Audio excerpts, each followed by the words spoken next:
Portland Spice TV. Tell them to try pre-way. Big up Portland Spice TV. Remember to subscribe. See, Portland Spice TV. Louis Culture say it once, so I say it again. Tell them to try pre-way. Big up Portland Spice TV. Tell them to try pre-way. Big up Portland Spice TV. Remember to subscribe.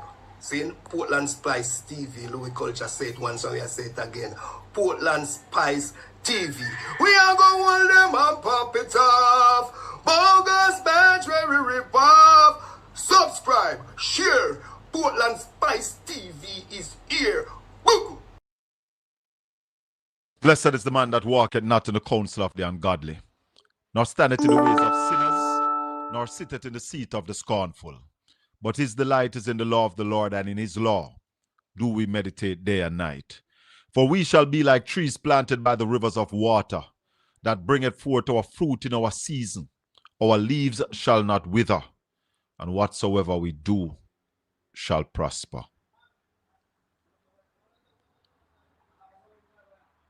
Good evening. Welcome to the Colin Bell Show. See, we have to communicate with the Supreme Being.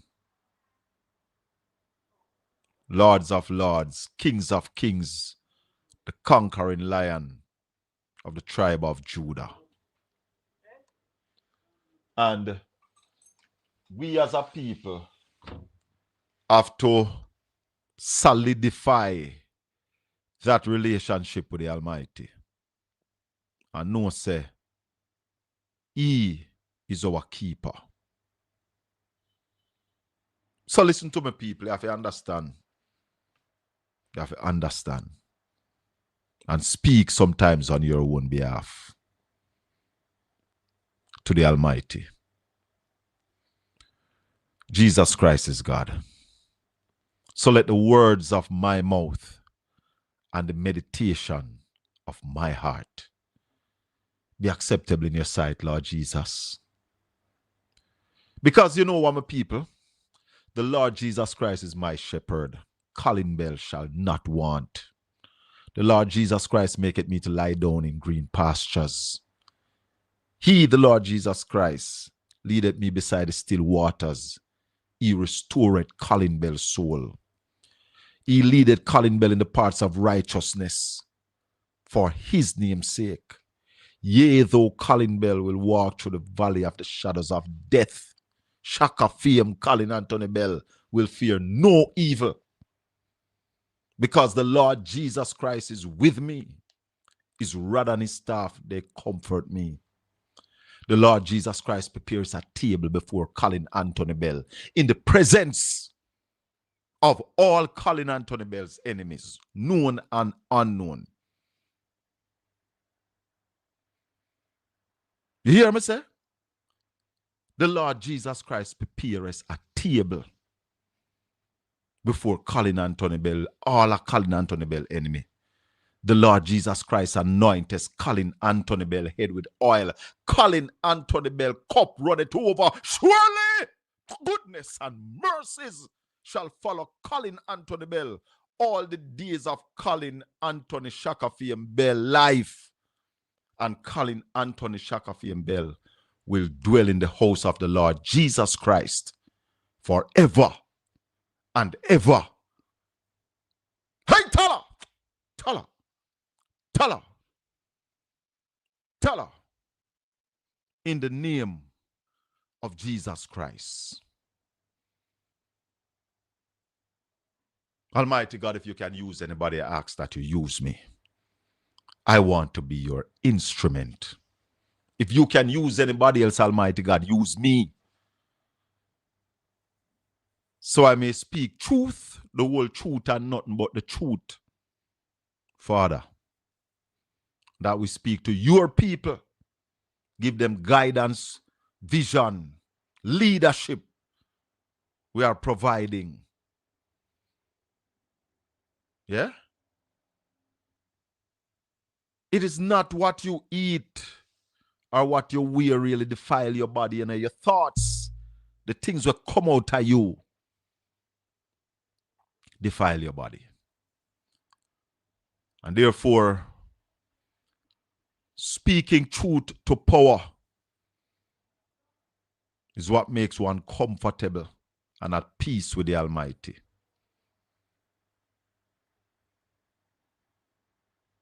And anybody will challenge me. This is the space where me will take you on, So just understand that. In a private talk with nobody. In a public life. That's the problem with Jamaica. Everything in secret. And when there's an issue of wrong and right, who is wrong and who is right, who should talk, and what is the truth, people want to carry belly for you and hate you. That's why we say, if you catch us in a lie, tell us. Because we don't want to be telling a lie. And if out of ignorance we put forward something that is not so, the day we learn the truth is the day we will apologize, because it is the truth which we seek. And we now come here claim to know everything. There's a lot that we don't know on this platform. But we are willing, we are ready, we are facilitating the spreading of that knowledge. That's why we don't do box. We have a phone number. Anybody can call. Anybody. Some people upset because we are vociferous and we put out our points. And Colin Bell, Shaka fame, being in this business for over 30 years. Yeah? Over 30 years we've been in this business, yeah. On this public space. We intend to defend Jamaica. We will do nothing to hurt Jamaica. Hiding the truth is what will hurt Jamaica. Speaking the truth and highlighting the management of the country is our responsibility in the fourth estate. So why the Almighty give you a platform to reach the people. And he allowed this to happen. He prepares this table, for me, Colin Bell, right in the midst and in front of all my enemies. And then he anoints my head with oil. So, say what you want. My cup is going to run over.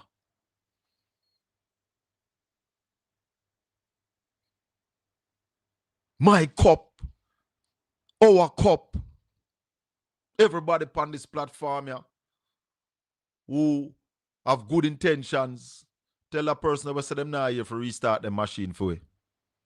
Will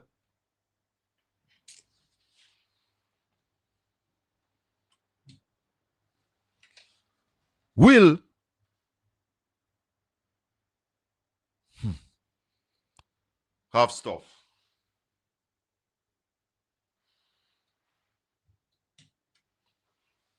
Now, Joe. Wow. That's how we turn on the box the load. Sorry about that, my people. Hope it not deaf nobody. Aye. It almost got me. Yeah, man. So, my people, it is about time that we understand that we fight not against flesh and blood, but against powers and principalities and wickedness in high places. So we rest in the arms of the Almighty God. And we are under the rock. That rock that is higher than I. Jehovah! Guide me under this rock. Yeah. Good evening, everybody. Welcome. We didn't take a lot of calls yesterday. And I think we wait to the viewers to take some calls this evening. Marshy? Colin. Yes, Marshy. Evening. Mr. Me will want call before nephew. Because me have one question for you ask nephew. Talk to me. And the question is, me hear George Davis. I mostly answer George Davis this morning. Not this I criticized Mark Good. Not this him. Make we talk about them. If we are call them name because them say something that we can prove, make we not this them. No, man. When said this morning, Mayor, but when said this, I criticized Mark Golden for this speech when make concerning the water and the gas. And me hear one half with Carl Cliff Hughes today again. And you know what, Cliff Hughes is a wicked man. Cliff Hughes not correct, brother, Why are you saying that, Marshy? Listen, look how the calculation simple. 2 at the bottle them of water. You know the bottle them of water we will buy $300. Yeah, me see the thing, Marshy. What him say? You see it? I saw when I saw when the opposition leader did it yesterday. So where him say? Where George say? No, in the scene we create, that is right. And once you say the calculation, all right. And one next half with Mr. Carl Cliff Hughes, and Cliff Hughes think it hard to shoot because the man at them look all in a supermarket and them place there, and him can't see in which way that the water is dearer than the gas. Look how the calculation simple. Him not know where we part him get a buckle. Hold on. The question is if him not know anywhere where a buckle of water has been sold for $100 or more, because I know places where a buckle of water is $150. 120.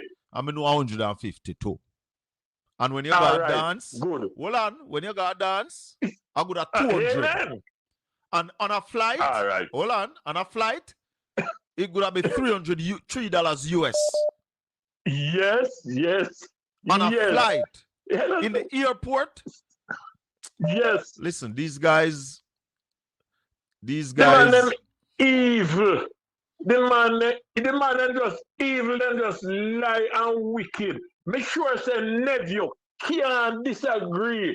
So the calculation show that the water is dearer than the gas. In this calculation, nephew can't disagree with this. And the mayor of Port Antonio, what we know say can't count. Right? You think he's going to figure that out? I don't know percentage. Him can't disagree. I don't know who can disagree. Anne-Marie Vaz. Anne-Marie Vaz, that's simple to know that. Because if a 185 is a liter, and 2 of them buckle there make 1 liter, and 1 of them buckle herself, make we just stop at the 100.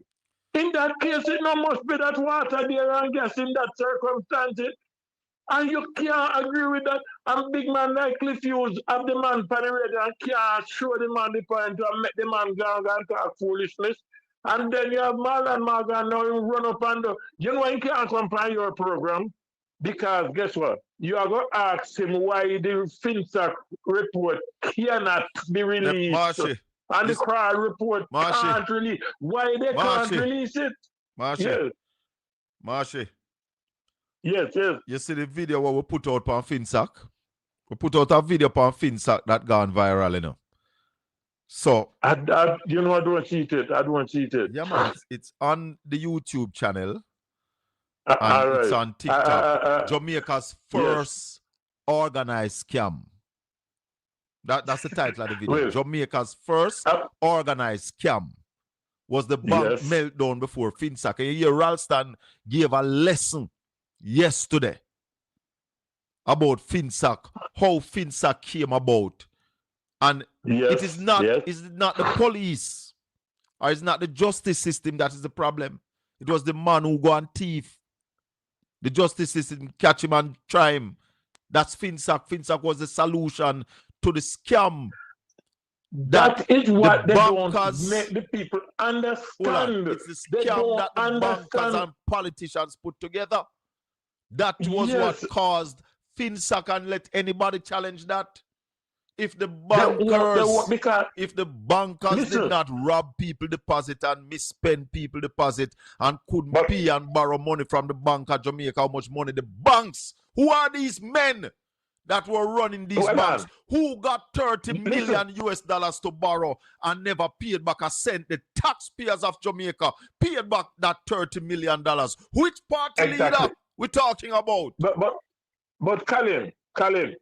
You know a man named Delroy Lindsay from the Workers' Bank? You remember that name? Call more names. Call more names because you know more names. Call more names. You remember one named Paul Chen-Young? You remember another one named Dan Crawford? Call you names. Remember if I said what Saga for 30 million? Call and names. I could go on and on and on. But if you want to know something more, or not if you know, you want to remember something more. You remember that CIBC is a bank in Jamaica? Yeah. They never run into the problem. Scotia did not. Never run into the problem. The credit union never run into the problem. And it's easy. But hold on. The foreign bank. Hold on. I want to tell you something. There was a bank called D, B, and G. G. A local bank. The problem. Hold on. You remember that there was a local institution bank called DB and G?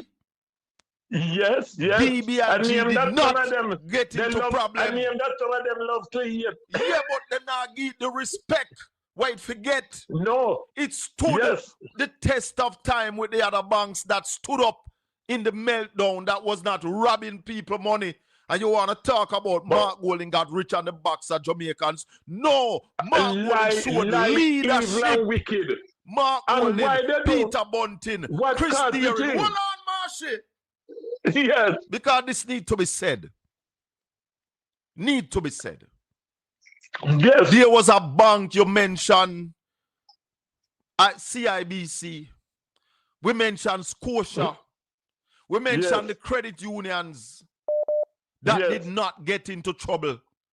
And now we are also telling you that D, B, and G did not get into trouble. They stood through the meltdown. And the man, they make some money on a bad mind. Bad mind on a bad mind. Because the man, one of the things why these guys couldn't get into trouble, the big guys then couldn't take up their phone and call them and say we want X million and no collateral, no nothing. And you just, and I'm saying, oh yeah, yes man, send for it. And you hand over the people their money to them. Marshy. You know, say, something just revealed to I now. Something just revealed to I, Marshy. Look at it. We're talking about FINSAK and the labor rights. The Prime Minister said Mark Golding, they make money on the backs of Jamaican people. You know what happened, Marshy? When we just see it clear. Mark Golding, Peter Bunting, Chris Deering was able to manage their banks and run a proper institution during the time when others were ripping and robbing and taking people money, doing businesses that could not make back the money, lending depositors money to politicians that did not pay back that money, that crashed the banking system in Jamaica. Why are we not looking at this and seeing that Mark Golding, Peter Bunting, they showed exceptional management skills that Jamaica needs right now? Yes. And after all of that, when Nova Scotia, from out of Nova Scotia in Canada, look at that management and look what DBNG have done, Nova Scotia say, oh, tell me this now. Tell me this now. Tell her. Because those people have seen management. And they also saw, Marshy, they Yes. also saw competition, a structure that could compete. And because it stood the test of time, Scotiabank bought it. Before I go, the man, they make a money and leave a right bad mind Mark Golding for before good I go, running of a before I business. go, yes, before I go, you see, look at SSL. I told people that SSL, the abbreviation SSL, it means social labor rights, right? You're looking at it, a social labor right involving it, you know. But here, what the man them do, them put housing trust money in a SSL. We not bother with Usain Bolt because twin famous in name called the motion night. But them put banana board money in it. But Them Marshy, put housing trust money in it. Them put pension money in a SSL. And all of them money there. And those money gone. But guess what now? Me I go tell you how you do them, some of them robbery I know. Me and you the same way. And me in charge of certain things. So me take away people their money.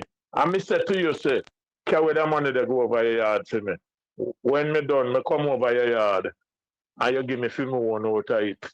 Now SSL take away the money gone foreign. Somebody can go meet somebody some foreign country and then give him cut. Marshy, little more Marshy. Just take it easy. Little more. Revelation. Thank you, Jesus. We thank you. Vincent Edwards. Mr. Bell, how you do, man? I am getting revelations revealed to me. I'm seeing things, Marshy. Mr. Edwards, I'm seeing things. Marshy, you just don't talk to? Yeah, me just don't talk to Marshy, but Nevio, you know what me see something. Nevio, you know what Mark Golding would be the greatest prime minister Jamaica ever see?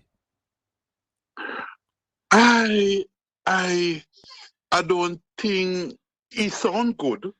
No, but may I show you something, Nevio? But May I show you something? Finish my point now. No. I can finish my point.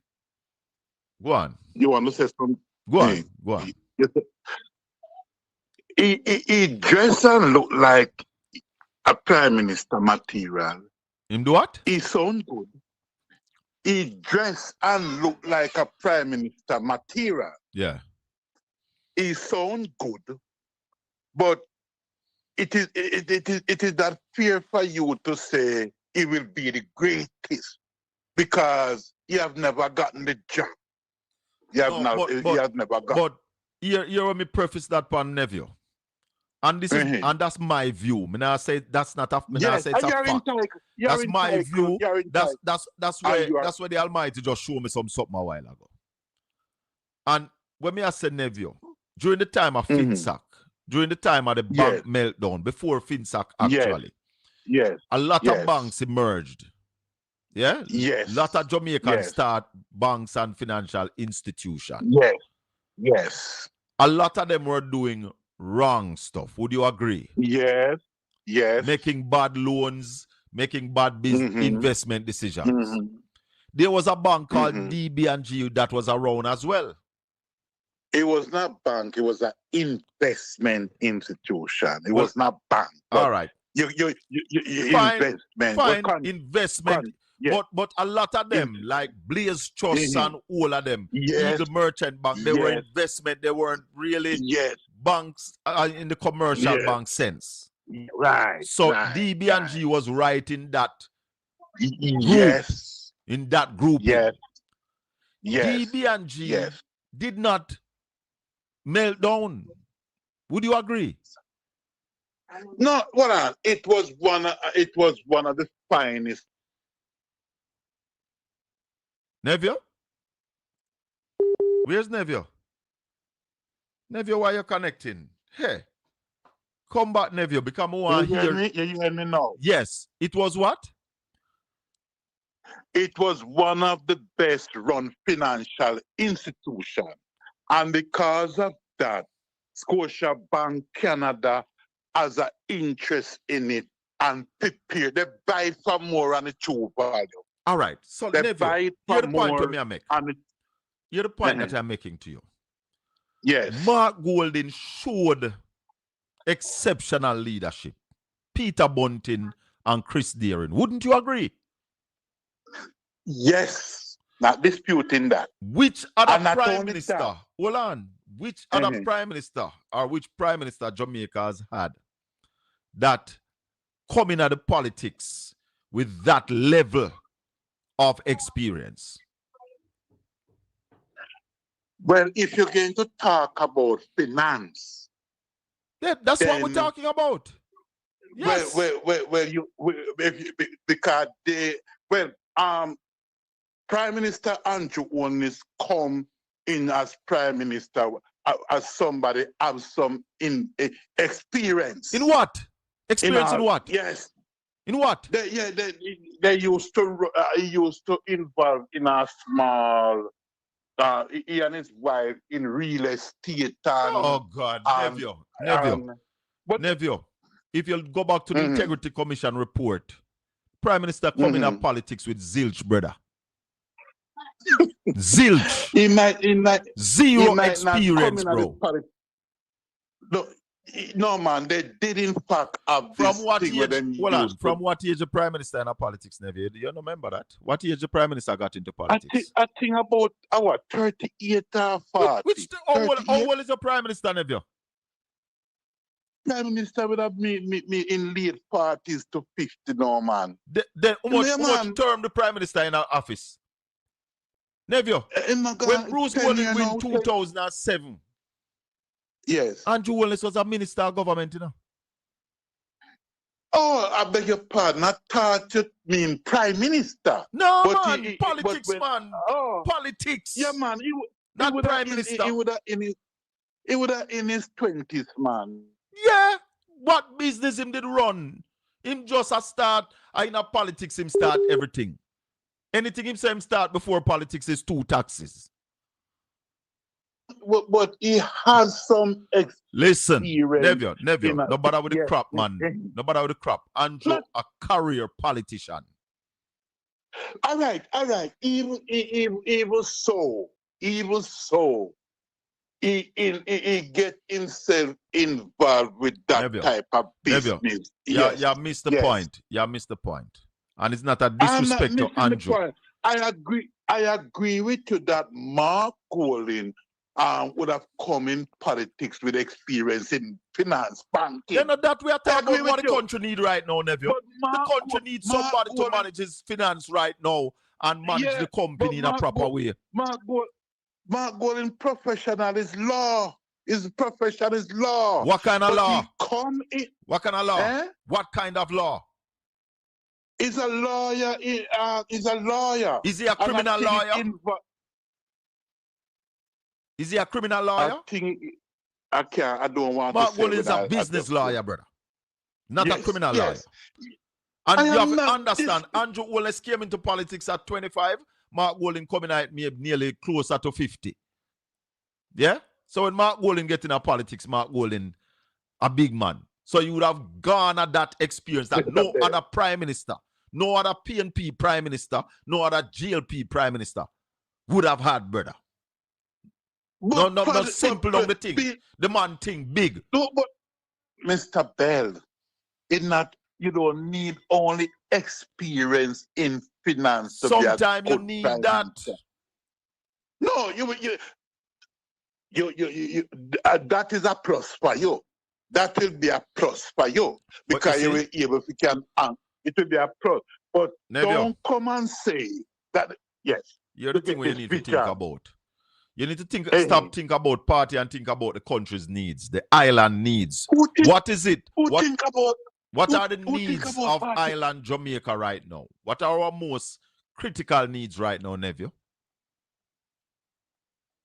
Mr. Bell, the most important thing is to run the country good, that the life of the people can improve. The country are run good? That's the most important The country are run good? Mr. Bell. So the country running good?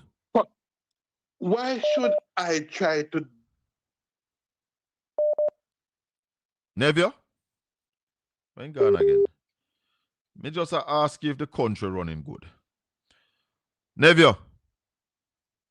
Nephew? When I hear nephew. Nephew call me back here when you sort out. Have you on for over 8 minutes still, and a lot of people are trying to get on to the program this evening.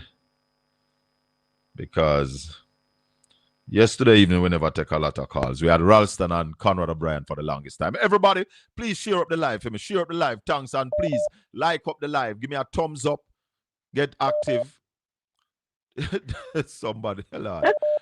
Mark Golden was 42 when he was elected, when he was selected to be a senator. Remember, Marky G and Andrew born in July. Marky G 1965, Andrew 1972. Andrew is a career politician. Mark is a businessman coming into politics. Different. Carla, good evening. Welcome. Good evening, Colin. Good evening to everyone on the chat. Chat lively. And even good evening to nephew. Marshy start a ball rolling tonight. But let me ask you something. Colin, you've raised a very important character of Mr. Mark Golding. For one, let's start with his investment in our investment company experience. They keep on talking about FINSAK, and now we get the full authenticated information about what how FINSAK came about. But let us look at the man that handled a crisis, a financial crisis. Yes. As the bank with him and Bunting and Deering. Yeah. That shows that he's calm under fire, where you take about these are crises, and he doesn't panic.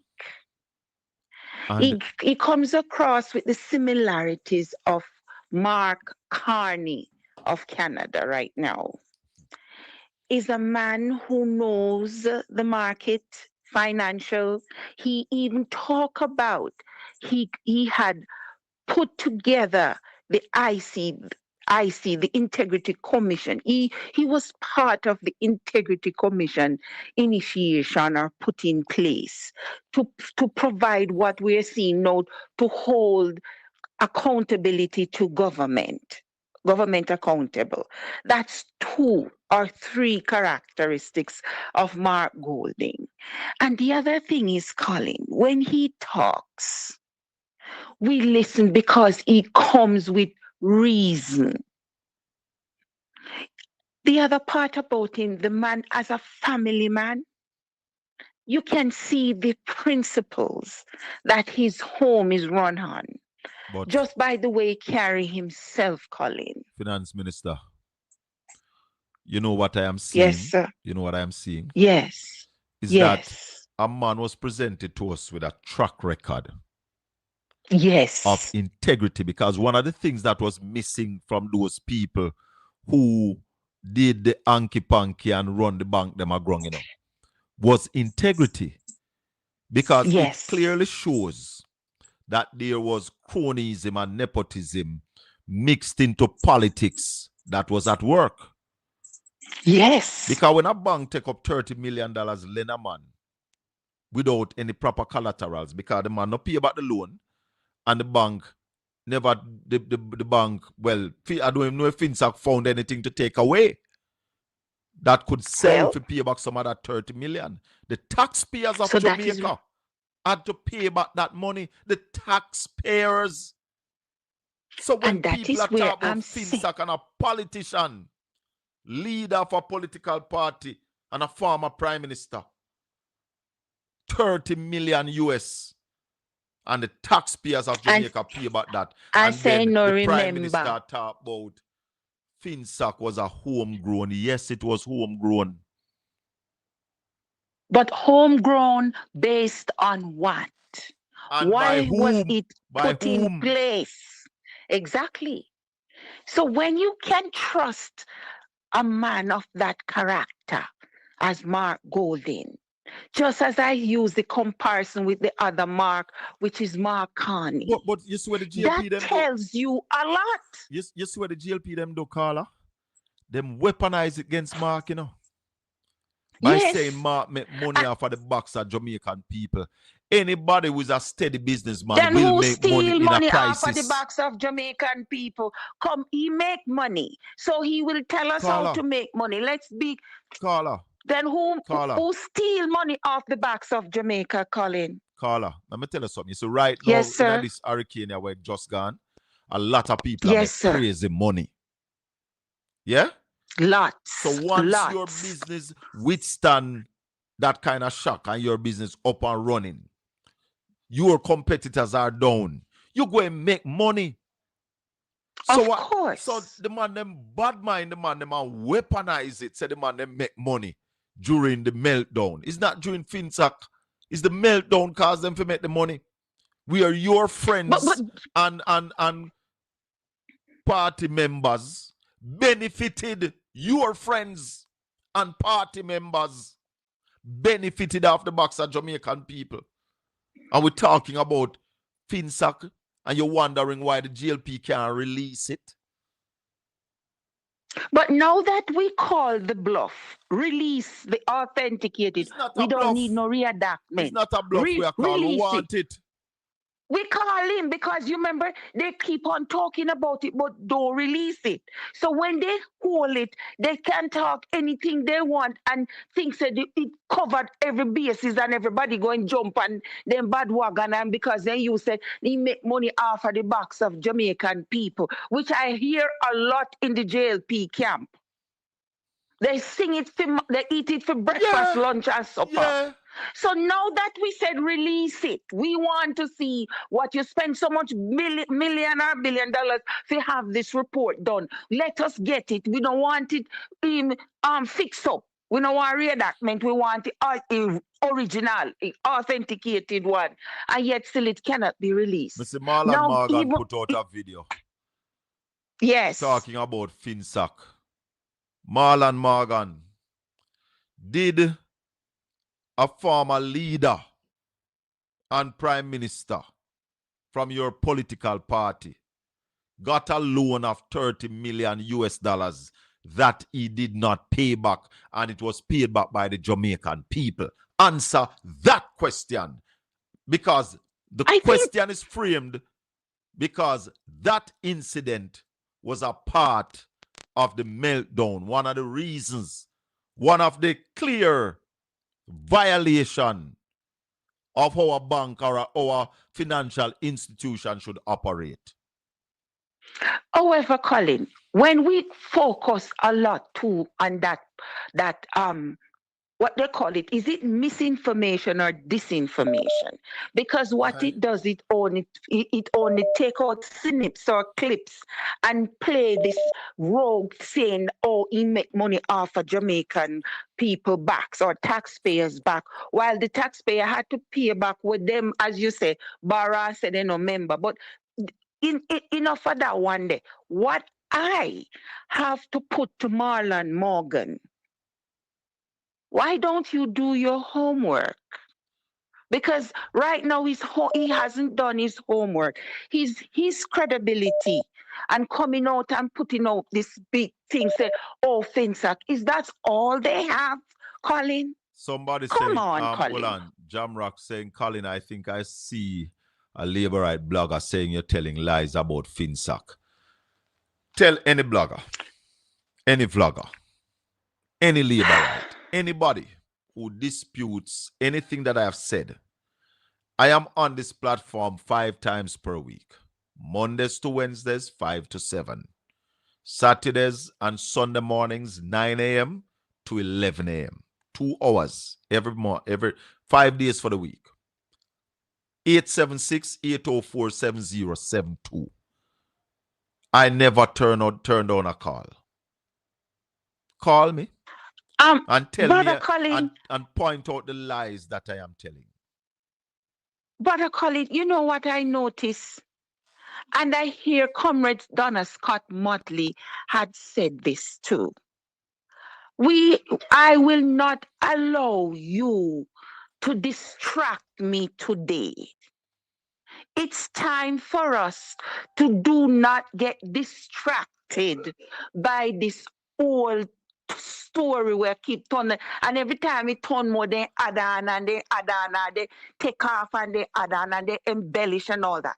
We are being distracted from the most powerful statements talk on the budget yesterday.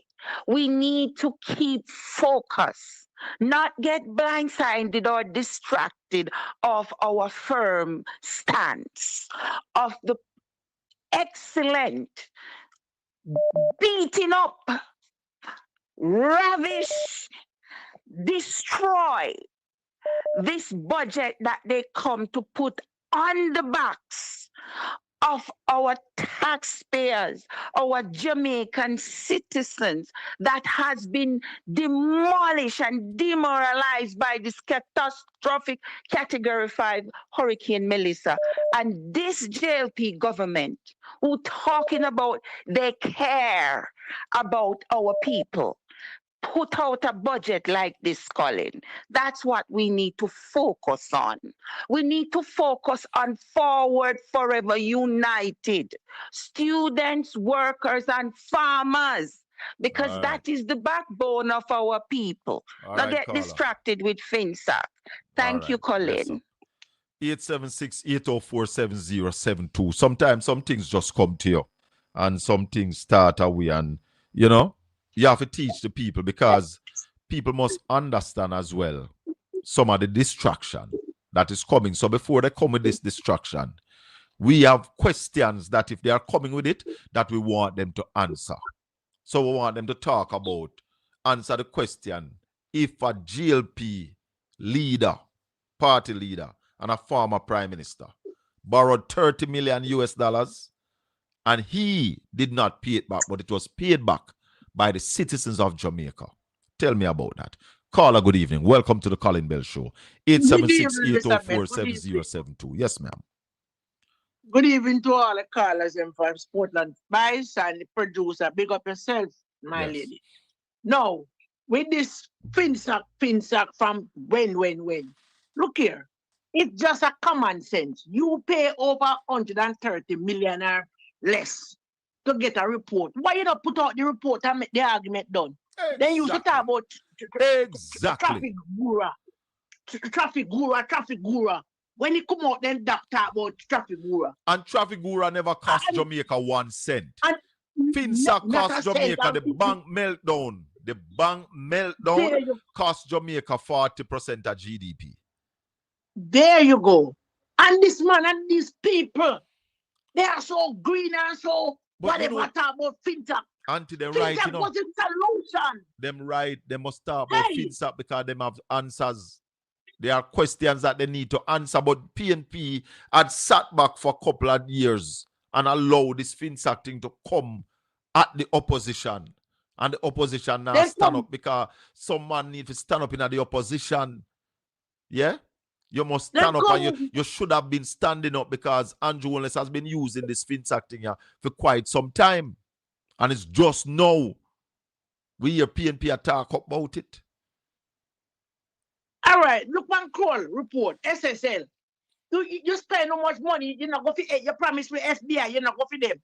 And you go to call report, and you can't fling out the call report. You see, the call report is a report that I am not calling for at this time, because this is supposed to be in front of the court. We heard the DPP, the former DPP, Paula Llewellyn, did say that there was a few things to come from the police and she's ready to go to trial. So we don't know why it's not going to trial. We see them lock up some man where they, and we hear say them lock up there did for some other reason. We want to hear what is happening with the SSL case. And it's the same thing, because SSL come out as some of the same bad practice by the same actors from the bank meltdown in the 90s, resurfacing at SSL, under Labour Party now, Remember that, Me a big woman, remember me know. And the PNP had put, remember, the PNP had put restrictions on SSL under Peter Phillips, and the GLP coming up power and lift them restrictions there, All right. So they must talk about FINSAK, but PNP must pose the questions. The fourth estate must pose the questions. The people of Jamaica must pose the questions about FINSAK. FINSAK is the solution to the bank meltdown. The first organized scam in Jamaica took place with those bankers. Jesus. Mr. Me tired of them, all the big, all the one, Marlon Morgan. But let them come and challenge the truth. I tell them to look invite into this, me to come and challenge the truth. All right. Invite me or come on my platform 1-876-804-7072. Once I am on, call me. Nephew, this is for you. Mrs. Olness, Company National Radio, give an interview. So when she did a married, the way of them broke. They have to turn them wedding in a fish fry. Tell her. Okay? Tell her. That's about a year before. Then Andrew Olness come in a parliament with $47 million. No. How could I have $47 million in my account and turn me wedding in a fish fry? And at the ordinary, like when you have a dead yard, and you call a couple of men in the community to come cook for you. I am a millionaire. Andrew only said buy 2 taxi for us at 30. Listen, Andrew Wallace is a career politician, okay? Top 10 lie, yes. He's a career film politician now because he's been a long time. Yeah, and him so lie, in lies until in career, he make people look bad. Because anything in talk Monday, members say in talk and he got talk. He said for the same topic and talk different, right? So and you talk about only come up for Mark Golding. Mark Golding has tested, proven, tried. He has never been a prime minister, and the amount of good what this man do for this country. If he was a prime minister, he would have done many, many more. And right. only standing cool. All right, Carla, we'll take 2 more. All right. Big up yourself. Big up yourself. Yeah, man. The Colin Bell Show. We're going to link up Ralston in a little while. Carla, good evening. Welcome to the Colin Bell Show. Good evening. Yeah, man. You know, make a mistake with this FINSAK thing, man. You don't know about FINSAK, man. Eh? Tell me about FINSAK. Yeah, because first of all, see, I didn't borrow 30 million, you know. How much? Yeah, I got take fee 30 million. You was a part of the system, a fee share intake. I never borrow it, a fee share that. No, a fee more that. Carla, drew to him. Carla, out of business. Carla, if you look at it that way, nobody can vex with you, you know. Look, all right, you might not know, said our own man talk to you. Me are 67. No, but me I tell you, say, oh, you look on it, nobody can vex with you. It's a fear look. Look what me I said to you. Yeah. I guess, you know. Me is a victim of FINSAK. My father was a contractor. See? And he used to use short-term loan from one of them, same bank there.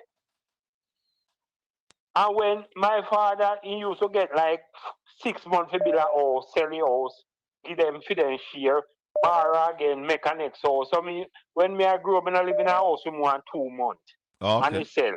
Yeah. Right? Heaven there already was all of them here already. Via the garden. See? Mm-hmm. My father lose a building, Amara Road. You know, just one 3-story building in a square. My father Billy will lose it. And you know how we lose it? Because the bank then collapse. And we never have nowhere to pay the loan. And about 4 years after they set up our office, we go service with loan. And when we, by that time, the amount of money we're supposed to pay. Yeah. That's a revolving loan. So by that time, our loan, a building where my father borrowed was about 4 times. Where him borrow him have to go pay back. And he just load them. Yes, he just take the building. This is where a lot of people not understand, you know.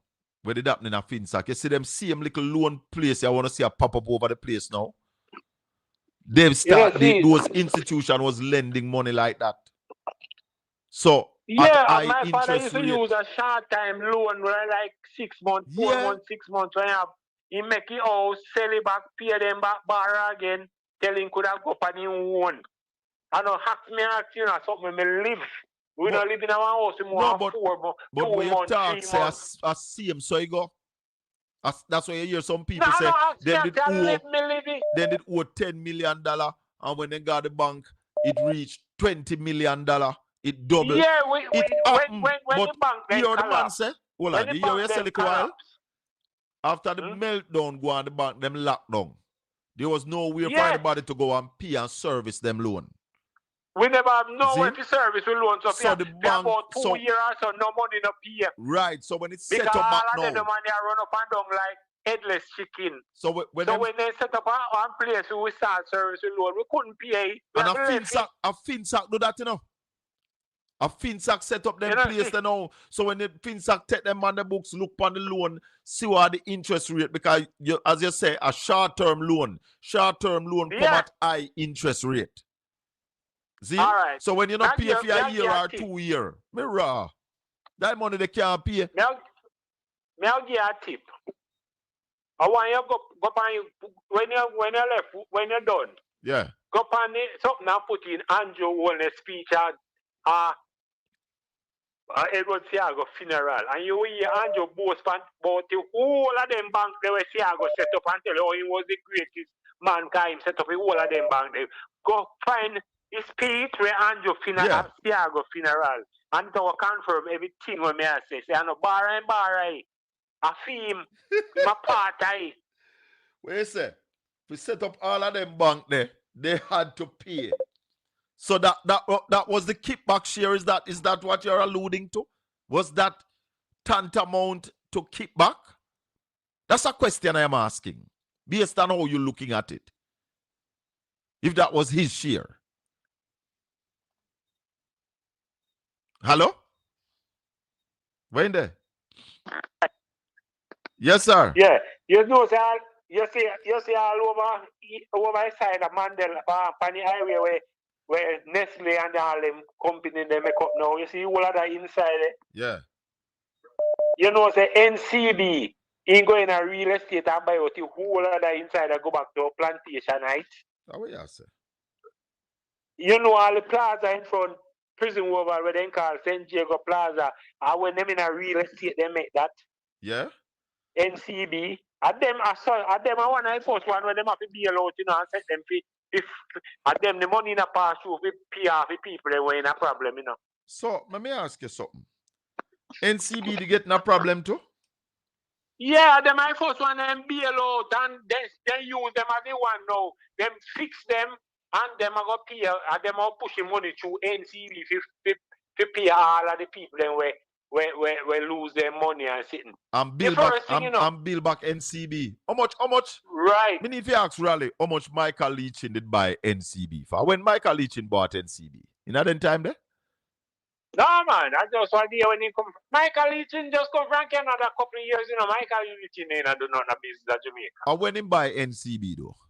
Canada him come from with 23 billion Canadian dollar was his amount. That's why he come buy NCB, you know. It's 60%, it's the majority shares, you know. I know long time. All right, my brother, we're taking the next call. Respect and thanks for the call. Yeah, man. Just look up for that funeral speech there. And hear what him say. Yeah. All right. No, you see, my people, how this man is looking at FINSAK, you know. Anybody can look at it that way there. Nobody can vex if a man look upon it that way. That this thing funny because as a financial institution and you lend 30 million US dollars back then. Hello. Yeah, caller, good evening.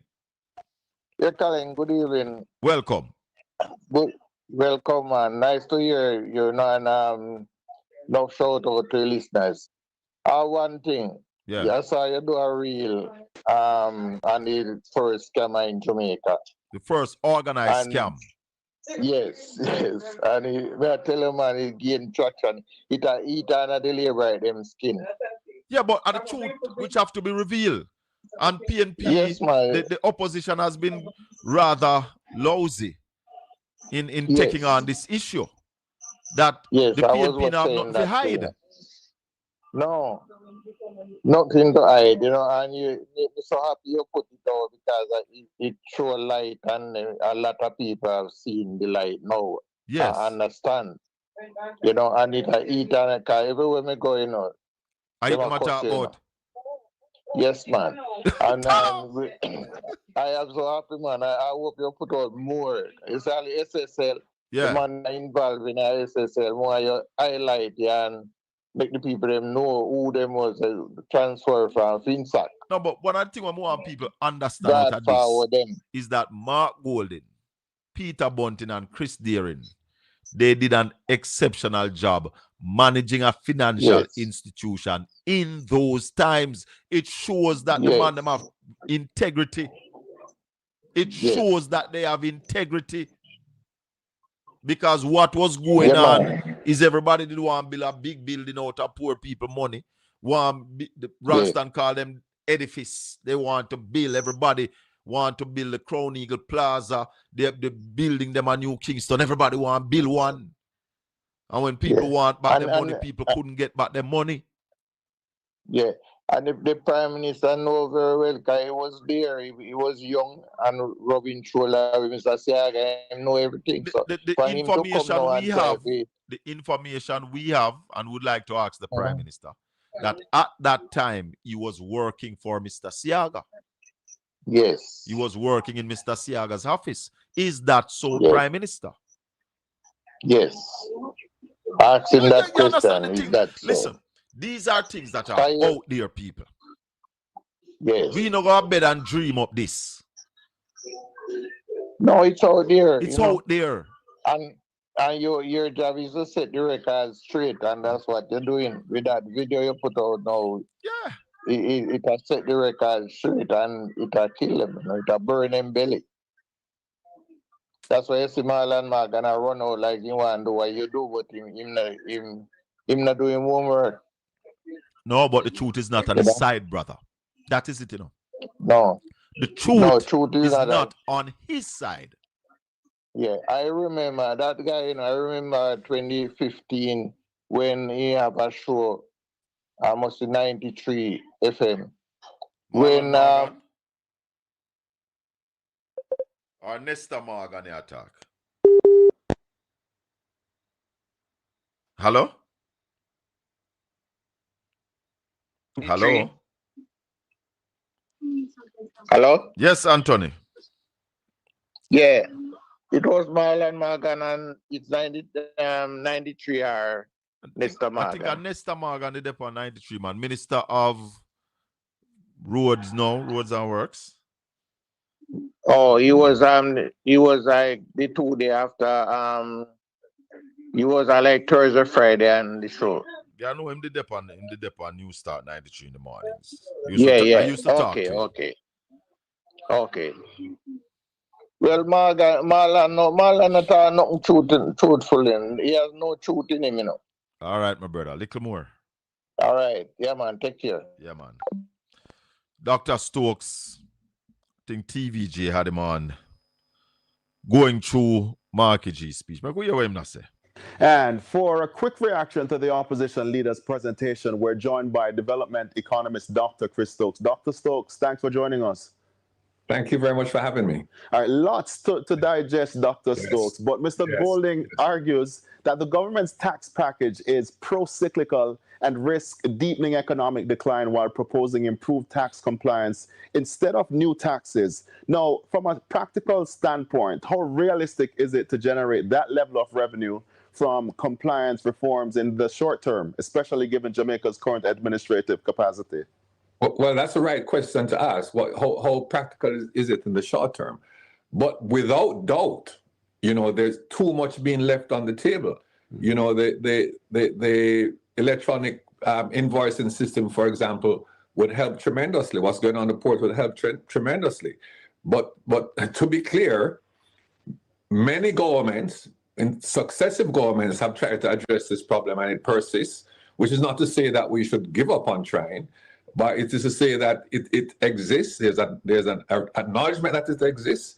And I think what Mr. Golden is asking for is a more focused attempt or approach to addressing it. And I think that is a fair thing to call for. Will it be as predictable as raising taxes? No, it won't be. It will require more work, but I think it needs to be done in any case. If not for this year, certainly for years going forward, and for having a credible tax system that allows people to pay whatever the tax is. You may call it a fair share of taxes, because this is not the only year that we're thinking about. We have to be thinking about years going forward. So to the extent that we can collect more on taxes that are already on the books, and that's to the extent to which we will diminish the discussion about new taxes. And of course, there's whether it's a new tax or it's collecting what people should be paying that aren't paying, it still will have the effect of taking more money out of the economy,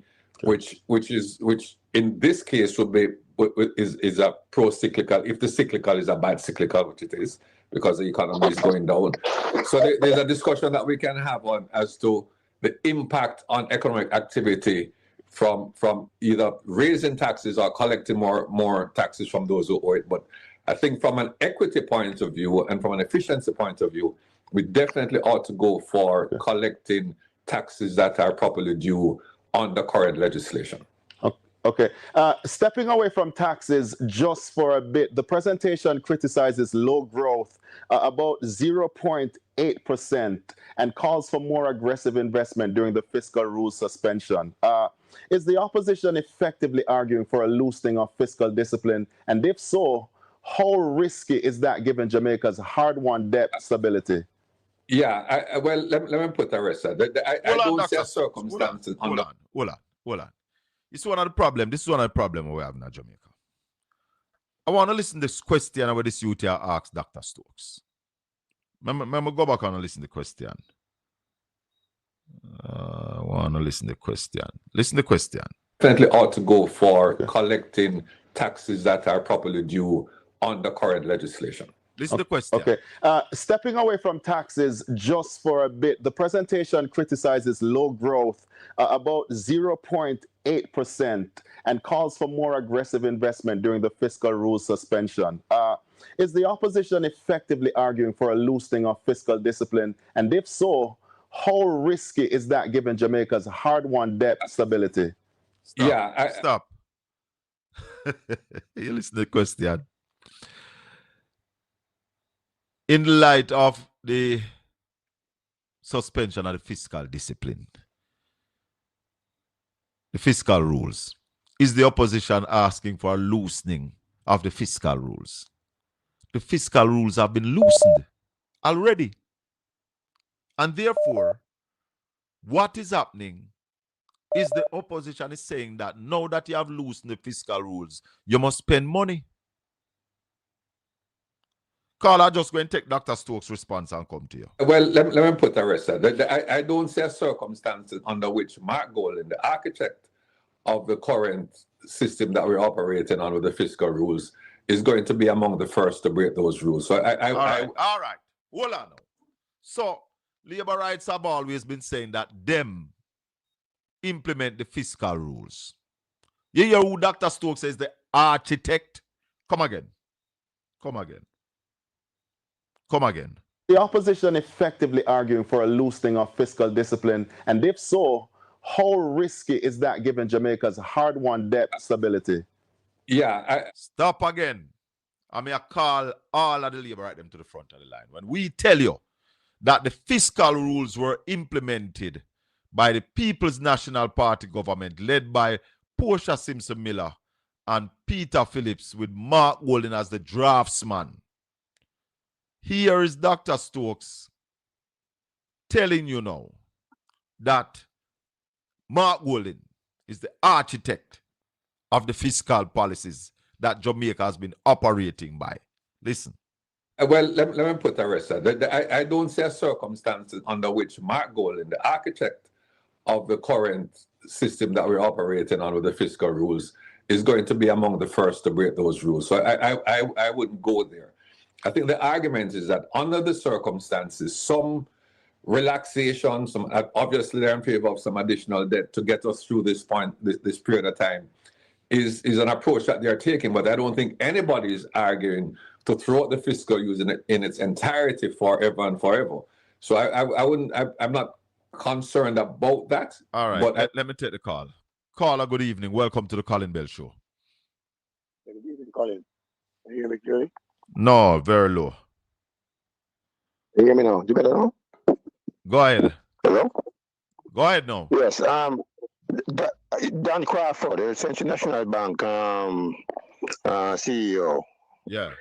He was let off too easily. The reason why I said that, he was able to move to Atlanta in a place called Alpharetta. Okay? Yeah. And to buy a house in Alpharetta in those days, you have to have a lot of cash. Okay. And he was able to purchase a house in Alpharetta, and he lived there until he died. You know what I mean? And he did that with people's money. Who is that man? Where is the man name? What? Dan Crawford? But Dan Crawford. Who is Dan Crawford? Me don't know who name so. Was he one for Central National Bank? Central Bank. And the first me I hear that the name there. Dan Crawford. Never hear that name yet. Anyway, wait, hold on, man. Tell me about Dan Crawford. Me want to know. I'm interested. The name sounds interesting. Who is that man? What he used to do? I think Dan Crawford is one who won Central National Bank, you know. Okay. All right. I think so. I could be wrong, you know. Okay. But he was able to move to Atlanta in a place called Alpharetta. Yes. And to buy a house in Alpharetta in those days, you have a big pocket. You know what I mean? Okay. And to me, he should be living in a what you call it now? We have in Jamaica call it poor house. Because he want to offer people money. Okay. Done. Let me ask Ralston who is Dan Crawford. Hold on. Ralston, you can tell us who is Dan Crawford? Managing Director of Central National Bank. And what significance is Central National Bank now? Well, that was the second institution to go down during the financial sector crisis. With how much money? $6 billion for the Bank of Jamaica. $6 billion that the government and the citizens of Jamaica had to pay back, right? Bank of Jamaica, yeah. So that money was paid back by us, don't? Yeah, man. Because at that time, the government had to absorb the Bank of Jamaica losses under Section 9 of the Bank of Jamaica Act. Because at that time, we never have a FSC. No, and the central bank wasn't independent at that time. So that was government, straight. Yeah, man. Straight. Government have to hug it up. Government have to hug up the profits and hug up the losses at the BOJ at that time. Let me ask you this, Ralston. People beat Omar Davis. You gave him some hard licks too. But away from FINSAK, even now, after the fact, hindsight them says 2020. So even now with hindsight, what else could have been done at that time? Or what else should have been done?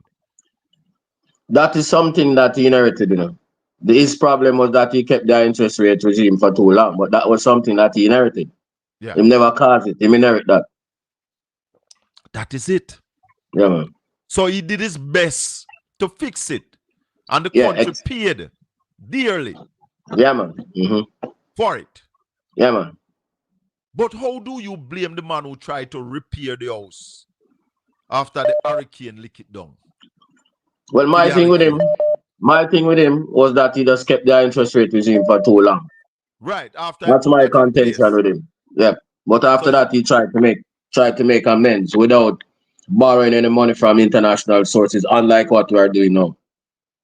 And he also brought, despite FINSAK, he also brought the debt to GDP ratio down from 262% to 115% when he was leaving. That was the last time the economy grew by 3%. Inflation was 5%. Unemployment was 9%. Poverty was 9%. And he successfully navigated 12 consecutive IMF tests. That's the first man of all the finance ministers who consecutively passed 12 IMF tests, to the extent that we were saying that his team was better than the IMF team. That team consisted of Shirley Tyndall, who was the financial secretary, and Derek Latibodiere, who was the governor of the Bank of Jamaica at the time. Ralston, somebody's saying to ask you about the government that have high interest rate caused the crash. It was about the government. Go ahead. And I'm saying to you, that was one of the things that I successfully contended with Omar Davies about. They kept their interest rate regime for too long, but that was not the cause of the problem. That was that's why I part. said that did not crash the banks. The banks crashed. So Omar Davies had to implement stuff now because this payback was costing us what 40% of GDP. 40% of GDP, around $140 billion. $140 billion it cost the country to pay back depositors. So the reasons are threefold: the premature liberalization of the foreign exchange market, the absence of any net international reserves with which to intervene in the foreign exchange market, the high interest rate regime, and the inappropriate banking regulations at that time, which allowed the bankers to carry out a whole lot of chicanery. Tell me something, Ralston. Before I go back to the caller. DB&G was around them time there? Yeah, man. And DB&G never fail? No, neither Scotiabank nor Citibank, because they adhere to the regulations imposed by their foreign principals. That was Scotia and Citibank. Yeah. And the credit unions didn't fail either? No. So you can point to Scotia, Citibank, CIBC. And the credit union movement. Yep. And the credit union movement. Because what happened is that the local bankers took a lot of risk with the people's money. For example, as we said, there was this edifice complex where every man want to build a big building and tie up the depositors' money in the big building. Yeah, so that's why you have the Crown Plaza, the Guardian Building, the Mutual Life Towers, and all of those things. And when they run into liquidity problems, then go to the Bank of Jamaica for assistance. That is how they build up these large debts with the Bank of Jamaica. So what does that say about Mark Golding ability, Peter Bunting, and Chris Deering? What does that say about these three gentlemen? Well, I mean, as I said, they were more frugal. They weren't running the risk that a lot of the other members of the banking sector ran. Similarly with the people from Citibank and the people from BNS.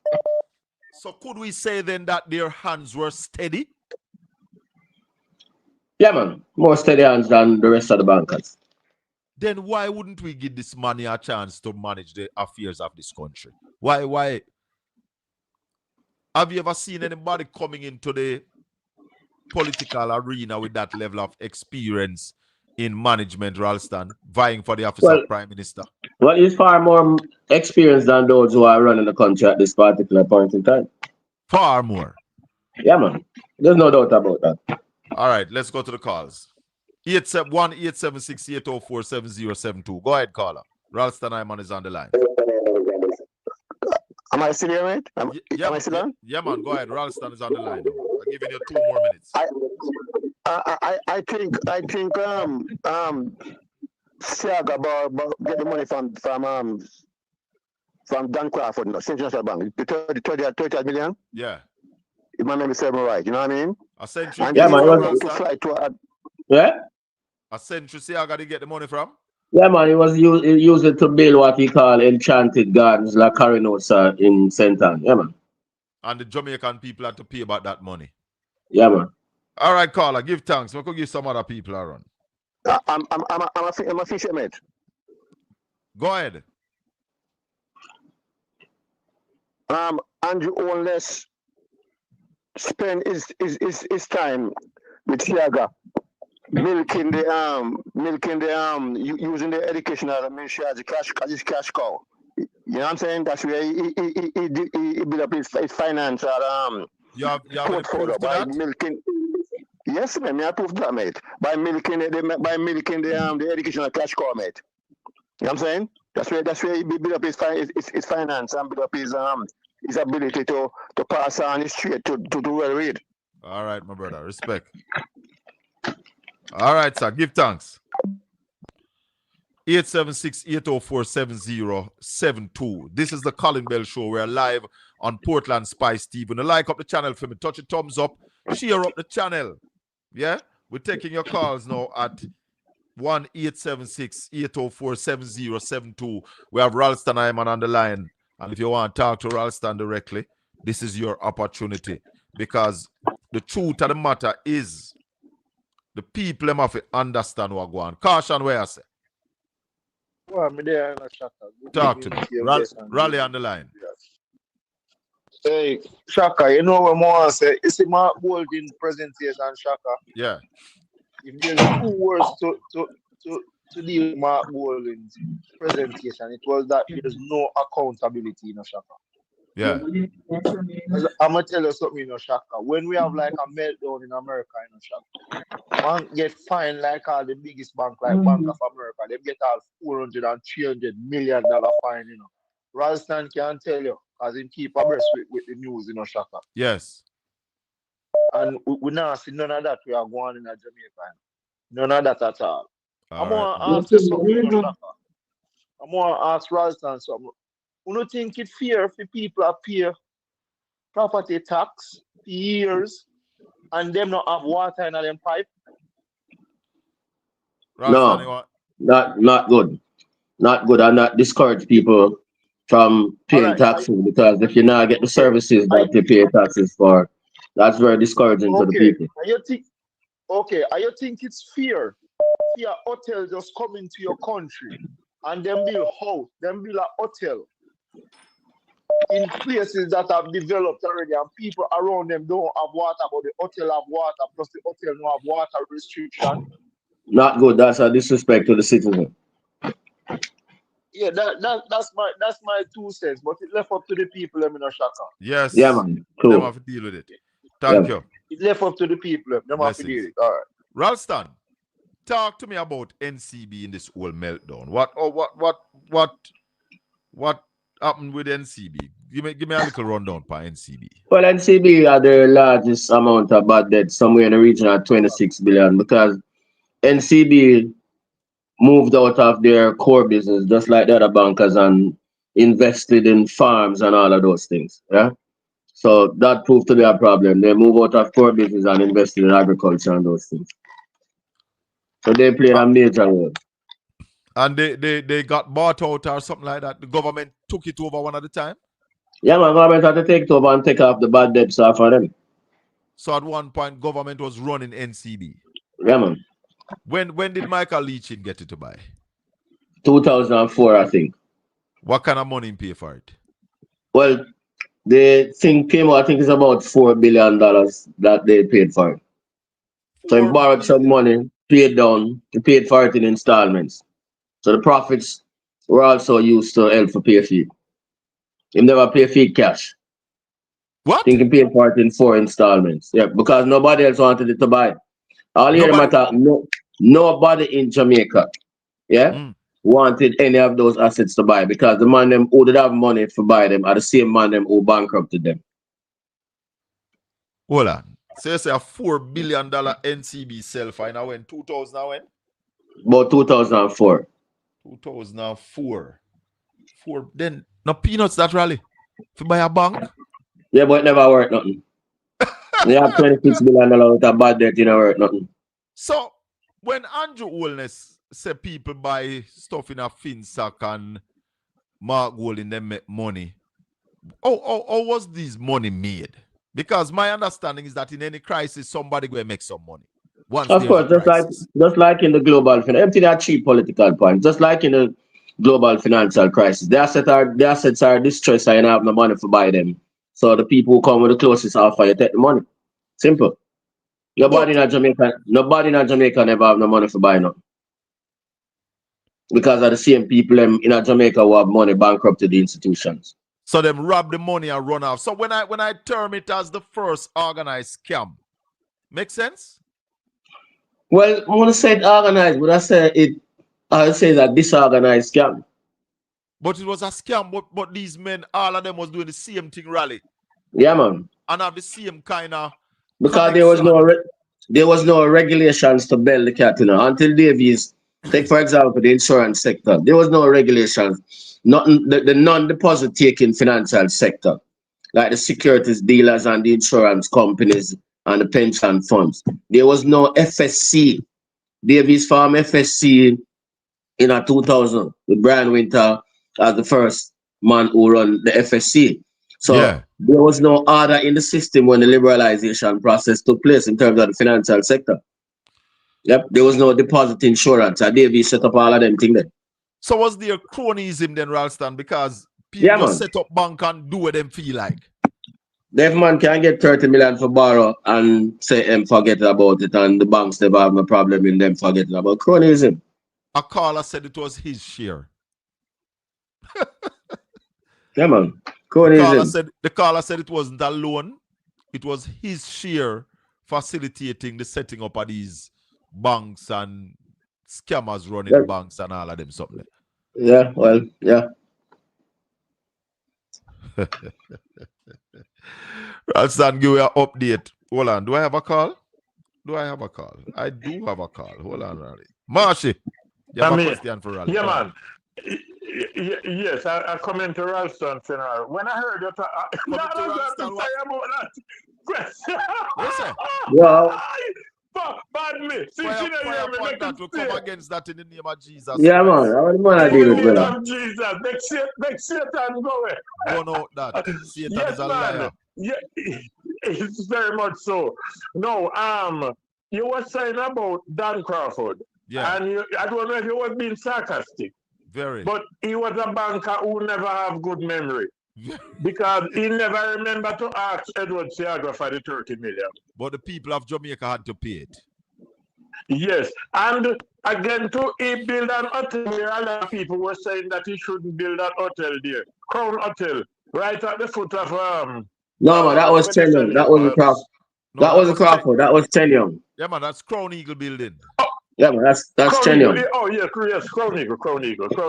That one slipped me. No. Yeah, that empire went down with 14 billion for the taxpayer. 14 but billion that's that one go down with. Yes, so same that general then. Tell me something, Ralston. You remember a name called Fullerton? Yeah, man. You remember? Yeah, man. He was in the meltdown thing too. Yeah, man. Good. All right, Marshall, we not keep you no longer. What's him money there? See him what? Money. For their money, but all of them, the money no gone. Marshy? Lost him. Yeah, we lost him. Let's take another. Let's take another call. Let's take another call. Yeah, Raleigh, anything about this week to tell us so far? No, except that the Bank of Jamaica was in the market, mopping up liquidity again as usual. But Raleigh, where is this going to end? Where is mopping up of liquidity going to end? It now again until as long as the Bank of Jamaica continues the same stance, and the stance is the whole thing about the containment of inflation. So no, but we have to talk about this mopping up, because if the bank is offering the secure way of investment, what production are we going to improve and what we are going to do? Well, we have a problem now, and that is why we are saying that monetary fiscal policy has to change. The Bank of Jamaica can be pursuing demand management while at the same time the government is pursuing this tight fiscal policy. So the BOJ them received 174 bids for 20.4 billion today. The amount that they wanted was 20 billion. So they accept 171 of the bids for $20 billion. I don't know where the investment will come from. I could take a call before we go to that. Go ahead, caller. Good evening. Welcome to Portland Spice TV. Good evening. Good evening, Colin. Yes. Good evening, Colin. To you and the people on the chat and Sir Ralston. Yes, sir. I ask Ralston something, because I'm a 60, I'd like them on network call. Dan Crawford. The man, the bank, you sell, correct me if I'm wrong, the man, the interest rate, you sell 45%. Yeah, man. Because they were borrowing from the bank. No. Say that again. They were borrowing from the Bank of Jamaica at very high rates of 35 and 40% of those things. Because what the Bank of Jamaica do, when them see I do something wrong, them give you what you call a punitive rate. Until it's a signal to you that you must stop doing what you were doing. But they continue. Okay. All right, and you're correct. Because NCB they have a papaya farm out of Tollgate. Yeah, man. Yeah, man. Yeah, man. It failed. Yeah, man. Now. Yeah. And then go down a Montpellier, go back about 300 acre orange. Orange. Yeah, man. Down a Montpellier. Yeah, man. You remember that? Yes. Yeah, man. You're spot on, man. Yeah, Spot man. on. All yeah, right. man. That's what brought them down. Yeah. Colin, what people used to do, I go give them some proposal and then I give people them the money and then them use the proposal. Oh. Yeah, man. Oh. And build with them and I do what people have give them to so them me take go you there over. and tell them what to do. For below the culture and the creative industry and them use And my then tell us, idea. and then tell us they can't work and frustrate Them you. tell us that And they then, can't give them money. And then But them you go do give them it. take your proposal. And Yeah, we do man. it. Yeah, man. That's correct. I don't know, so the man with the idea are the best man for run the project. Yeah. Look at them days they did Rex Nakelford and Dr. Wayne Knight, but she named Gloria Knight, and them used to head up NCB. You know? Oh, well, yeah, I say. Yeah, man. So and then Raleigh. now, then get the Riley Lindsay, Workers Bank, and take money go build 1 building. Yeah, man. The Guardian Life building that you can say. Elevator figure on 1 floor. How much?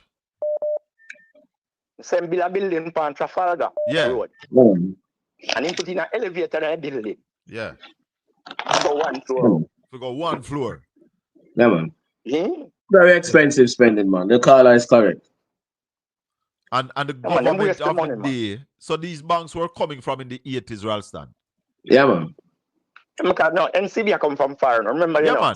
they have a bank near NCB farther than that, man. But we are talking about the Century, the Crown, the Eagle National Commercial Bank, the Blaze Trust and the DB and G's of this world. Those are the later ones, yeah, man. All right, caller, give NCB thanks. changed name about 4 times. Then the name Barclays. Yeah, man. Yeah, long time. I think them get one double name. Yeah, man. Can't tell. All right, respect. All right, cool. Thanks for the call. 1-876-804-7072. We have Ralston Iman. Go ahead, caller. Good evening. Good evening, Colin. Yes. Ralston is still there? Yes, man. Didn't Don Crawford had a car mart? No, not so sure about that one. I'm almost sure that Don Crawford had a car mart where which one of these car dealer where persons was paying for the car and he was supposed to give the government back. You know where they have the bonded warehouse? Yeah, man. Where they have the bonded warehouse went and I never pay over to the government and persons were waiting for their car. I think. Yeah. Yeah. Yeah, remember that. Yeah. Isn't Don car? Yeah, I think he did have a car mart. So this is something Yeah, that man. is regular with. Yeah, I can remember that. That he never turned over the money for the persons them and some of the persons them even couldn't get them car. Yeah, man. I remember, yeah. No, that at all. Yeah, it's true. But Raleigh, how nobody no got jail? How nobody never got jail for this? Exactly. Boy, you know the thing go from you. From you have expensive lawyers and them thing, they can drag out the thing and drag out the thing and drag out the thing. What things? Litigation and all of these little things. Yeah, man. What things that babies never do, mistake him make him never put no stop orders for them. Yeah. Oh, so that them get for run. Yeah, them get for run. Yeah, man. And then them use them lawyers and drag out and drag out and drag out. Yeah, Like what Royal Reed is doing now. yeah, man. Yeah, man. Whoa. People were talking to Ralston Iman, the #1 financial analyst in Jamaica and the Caribbean. So a lot of the people who are talking about FINSAK don't know anything about FINSAK. Don't have any experience about FINSAK and what happened. Them just coming at this thing. But the thing, Ralston, is that instead of talking about the meltdown, the scam, you are talking about your interest is about the solution to the scam. Because a solution was put in place that we must admit, Ralston, never worked the way we wish it for it to work. Yeah, man. And cost the country But in any case, that bank meltdown that cost the country some money. Yeah, man, and it cost the country. It cost the country because the assets had to be discounted because there was nobody to buy them. How Distressed assets. many people got back their money, Ralston? You remember? Every depositor got back their money. Dr. And what Omar we got? Davis told me that it's between 500,000 and 700,000 people. Yeah, man. Got back their money. All of it at that time too. Yeah, man. Yeah, man. Let's take a call. Caller, good evening. Welcome to the Colin Bell Show. Ralston Iman is on the line. Even Mr. Colin. Where is the brother? I've been to Raleigh. Yeah, man. Good evening. That's why I've asked if I see Dan Crawford who lend Siaga the 30 million. Yeah, man. 30 million US dollars. That's my question. And the answer is man. yes. Yep. To build a carrying house, sir. And that was the project that took tourism from Port Antonio. Because Anthony Abrams was a part of that project. Yeah, man. And it was because of that project why them put crocodile skin on a man in a Ralston and put the man in the Rio Grande and take the picture, you know. And say crocodile in the Rio Grande because they want to move rafting from Rio Grande to Martha Buena, bro. Okay, yeah. Yeah, man, he was minister. Yeah, man, the man take a piece of money there and mash up Portland. That time Portland I get some time all 3 cruise ship a day, you know, bro. Okay, yeah, man. He was tourism minister, yeah, man. And is that money them spend build Caranosa and then use government money to build Ocherius. Okay. Build out Ocherius at the expense of Port Antonio. Yeah, man. Good evening, caller. Welcome to the Colin Bell Show. Yes, sir. Good evening, sir. Go ahead, man. Good evening, sir. Yeah, man. Good evening. I think the owner says that nobody no got prison for not going on in our country, man. It kind of sad, man. I listen to the thing all the time, and I say them some breed thing I want to come up with. I don't know what to come up with. It's just rehashing the history. It's just the history. Yeah, but boy, these things are written, you know. Don't Ralston. Yeah. Them These written, things yes, are but you written. want to tell me, say, yeah, man. Nobody no got jail, man. And look how the little man, them the simplest thing, they lock them up for something, man, and them big man here who's supposed to be the leader of the country. Who's supposed to lead the people them of the country, rip off the country so much, man, and none of them no got prison. Yep. Small oligarchs. Yeah, man. Mash up the country, align to which political party these people was aligned to. You know, Colin, ironically, although you hear them say me a fight against them, so, you know, it was me who documented the first FINSAK report for Tony Johnson, Kamina Johnson, father. Yeah? Yeah. On behalf of them? Yeah. Kamina Johnson, father.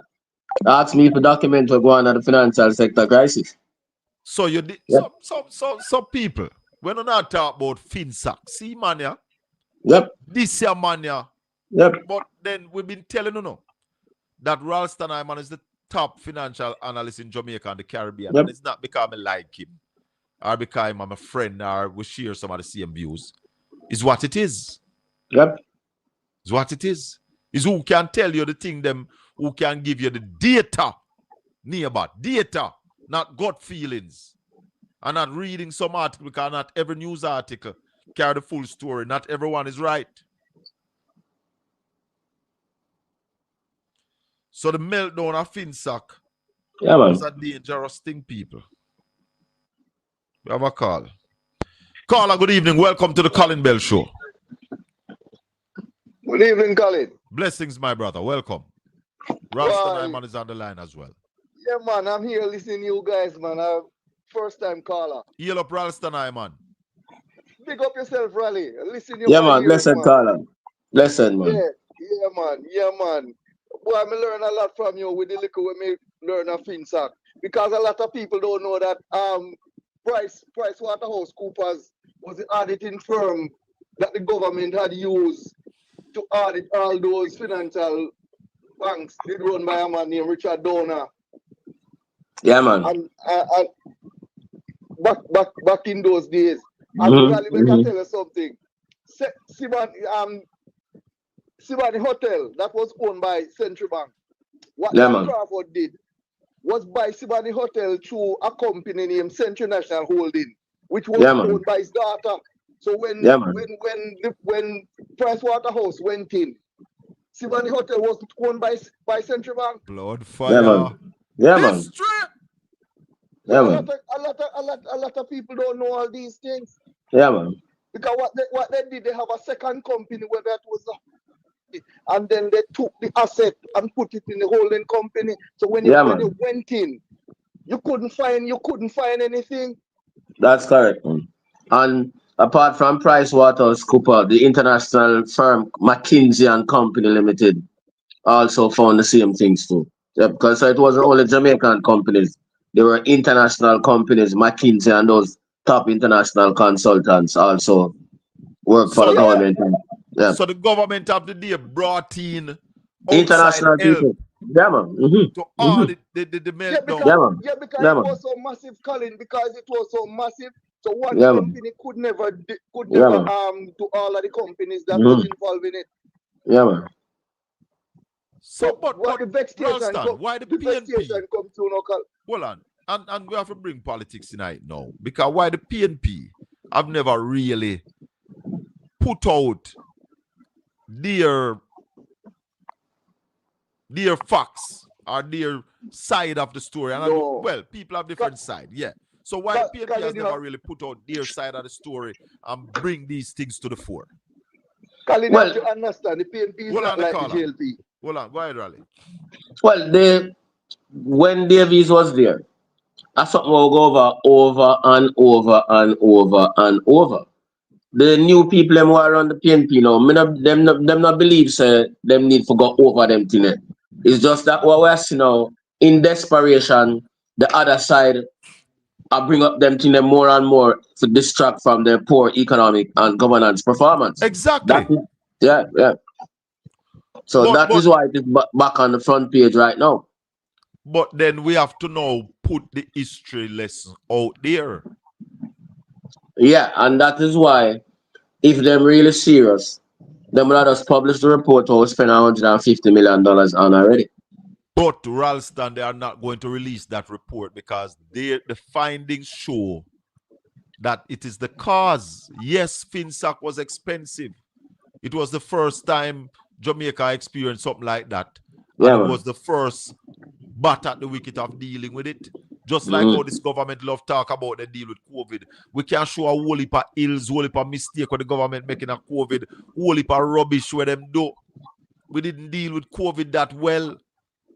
And a lot of missed opportunities. We didn't learn anything from COVID. That's why we still don't have food security. Yeah, or man. not even an attempt to get to food security. So, Carla, anything else? Yeah, Colin. So what I'm saying, Colin, the thing with the NCB and the collapse. NCB had collapsed for true, but because NCB had the government accounts, so the government could not allow NCB to go under. And that was where the vexation come to, because Ardesha was saying the government should have saved Central Bank.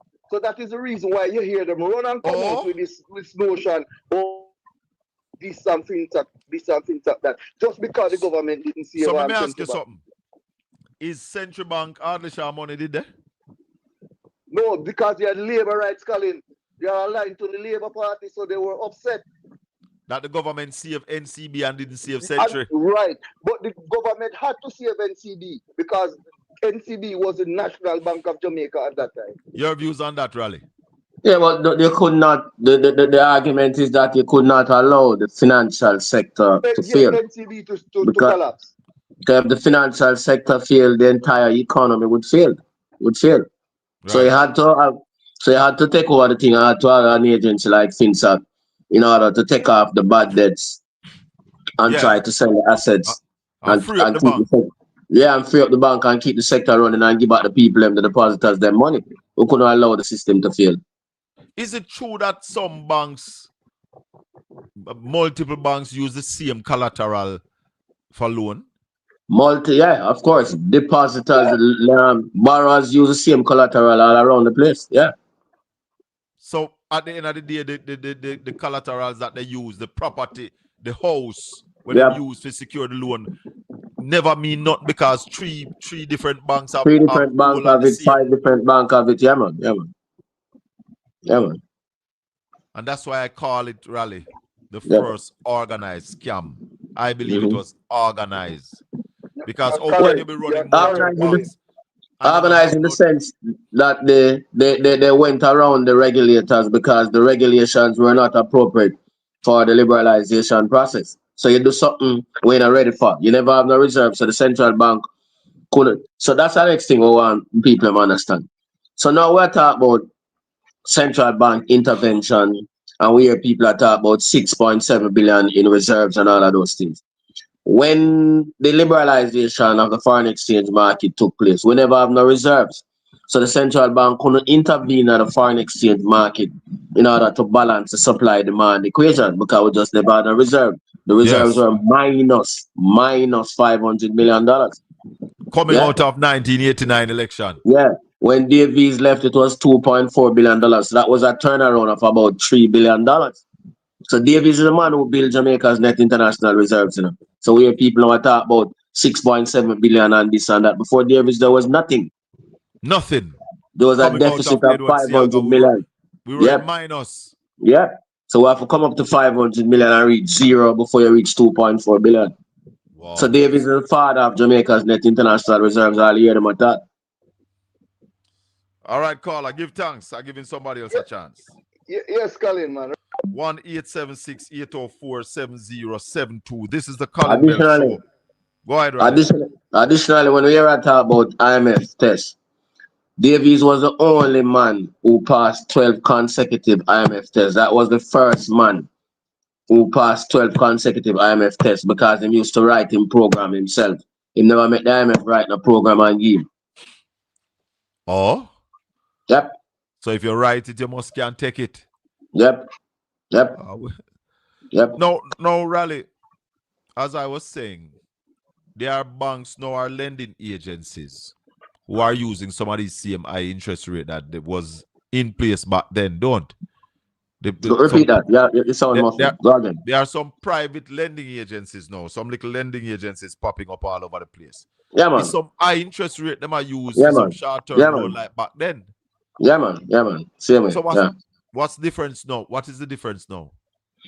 Well, the difference is that they are what I call micro lenders.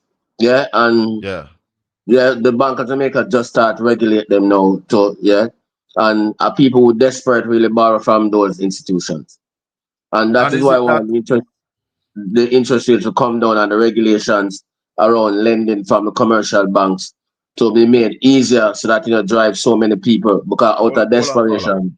Yeah. Out of desperation, people go and borrow from those institutions. And get in trouble. Get in trouble, yeah, because the rates are high. Some of them end up at all 30 and 40% per annum. Yeah. Wow. But desperation. Caller, good evening. Go ahead. Yes, good evening, Mr. Bell, and good evening, Rastan, and the listeners. Yes. Yeah, man. I was listening yesterday, but I didn't call, and I see that you were not happy with initially with Mr. Golding not speaking on certain issues. Yeah. But I see that you sort of look at the time and the fact that he eventually touched on some of the things that was meant to be touched on. Yes. And then you also said that he should have you gave him a certain 9, but I gave him 9 out of 10. I won't yes, I won't dig too much on that. You know what I want to talk about? Mr. Ralston said something interesting just now. He said that everyone said I don't want to quote him wrong. He said something about FINSAK and the fact that everyone like the people don't know exactly what took place in FINSAK. And that what caught my mind is that the Prime Minister should know what happened in FINSAK. Why? And yet still he's using it as a beating stick for the PMP. I just don't understand that logic. As if it is something that should have rescued the banking sector, which was a good thing, how could he then be using it as a weapon against the PNP? I don't understand that part. Which, as a prime minister, he should be in the know to know the positive impact of FINSAK. So I just would like Rasta maybe to expound on that. Also, I'll just leave you with this point as well. Yeah. You know who I have trouble with? Who? I have trouble with the 2/3 of Jamaicans that did not vote. Yeah. We have to talk I about also them. have trouble with the PNP who did not vote. Well, me put them in the 2/3. Me not call them PNP. I think every PNP voted. And finally, I have problem with the foreigners who are speaking on Jamaican behalf, who are not on the ground feeling the direct pressure of the people. All right, sir.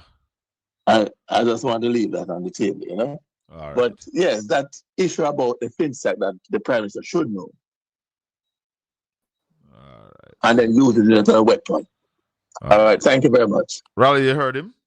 Yeah, well, part of it is just cheap politics and trying to deceive the people, and part of it is ignorance. Part of it is that he's trying to create a distraction for the poor performance of his administration, and a part of it is ignorance.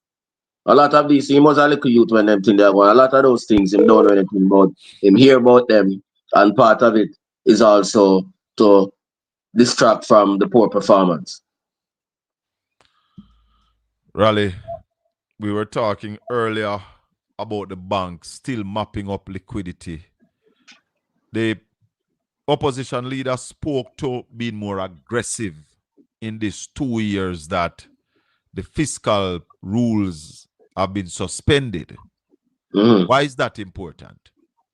All that he's saying is that the government should spend more, take advantage, because you get a chance to suspend the rule for 2 years because of the impact of Hurricane Melissa. So what the opposition leader is saying, that he must be more aggressive now that you have get a break, so that you can accelerate economic growth. Simple. So you line up 3.6 billion in loan flows. What he's saying, just try and maximize that. Yeah, because you get a break now, you have 2 more years in order to hit the 60% debt to GDP ratio. So if you grow the economy and accelerate growth within that period, you stand a better chance. The minister herself said in the fiscal policy paper that we need to grow by 4 to 7% at least every year in order to hit the targets. So you need to accelerate economic growth. That's what he means. I want to show the people where this administration is lacking right now. If you want to grow, the only way to grow is to start producing. Am I right? Yeah, man. Then you must have something in mind that you want to produce to earn money. Yeah, man. What is that thing that the government is pointing to get that 4%? That we want to say to them, listen, take some of the money, take $38 billion in this year budget and invest 10 or $15 billion out of that within energy, within agriculture, within the orange economy, and get those 3 sectors to a level where we can start earn some money. What is it that why they can't do that? Well, they can do that if they have the vision, but as we told you before, and as the opposition leader is saying, they are on an accounting exercise. So the budget is contradictory to what the minister is saying. So she's talking about expansion by 4 to 7%, but at the same time, she's producing a budget that is going to lead to contraction.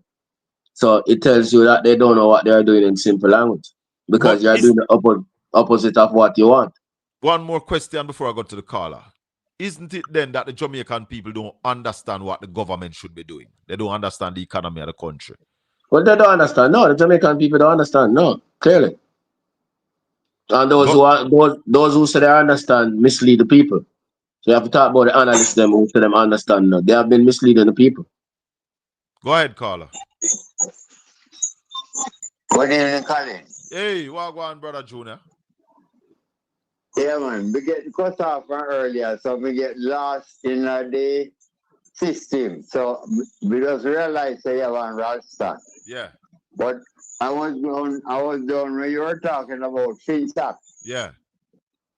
That's where I get cut off. Oh, okay. So my question was, JMB one of the institutions that came out of the crisis? Yeah, On man. the better side. Yeah, man. Hold on. Came out of the crisis. So JMB was around that time, Ralston? Yeah, man. And JMB's main product was government paper. Yeah, man. So them really make money on the out of the crisis. Yeah, man. Mm-hmm. So why Prime Minister Woolness that talk about that man too? That Yeah, man man. I'm telling you, the whole thing is just political distraction because the the worst thing that could have happened to Jamaica in terms of finance, is the mismanagement of the Great Recession, which caused out to be locked out from all borrowing sources in the global economy. So that was our worst. Yeah, financial disaster. If you get locked out with IMF not lending no money, World Bank not lending no money, the international capital markets not lending no money, with a debt to GDP of 150%, what can be worse than that? That's the worst financial crisis in the country. We never get locked out when we had FINSAK. We never bother to take no international assistance. But we were in good stead. We deal with it power one. Yeah. We were in good stead. When did we leave the IMF? We left the IMF in 1995 and went on a staff monitoring program after Davies passed 12 consecutive tests. And FINSAK came into being, what, 1997? Well, FINSAK came in during that period of time, and FINSAK was formed in 1997, the organization. But the meltdown, the problem started from about Started in 1992, started with Blaze Trust in 1994. 1994. Yeah, man. Started. So, I want to get some timeline. You see where CVM there? Yes. That was the Blaze Trust building. So, we leave the IMF in 1995. Yeah, man. Even though the problem with the bank started in 1994. Yeah, man. So, by 1996, the end of 1996, more than one bank start fail. Yeah, man. Blaze Trust started in 1994, then we had Century in 1996, and then we had Eagle Corporate Group and all of those things. Yeah, and FINSAK was formed in 1997. Dr. Gladstone Bonnick was the first head of FINSAK. Go ahead, Junior.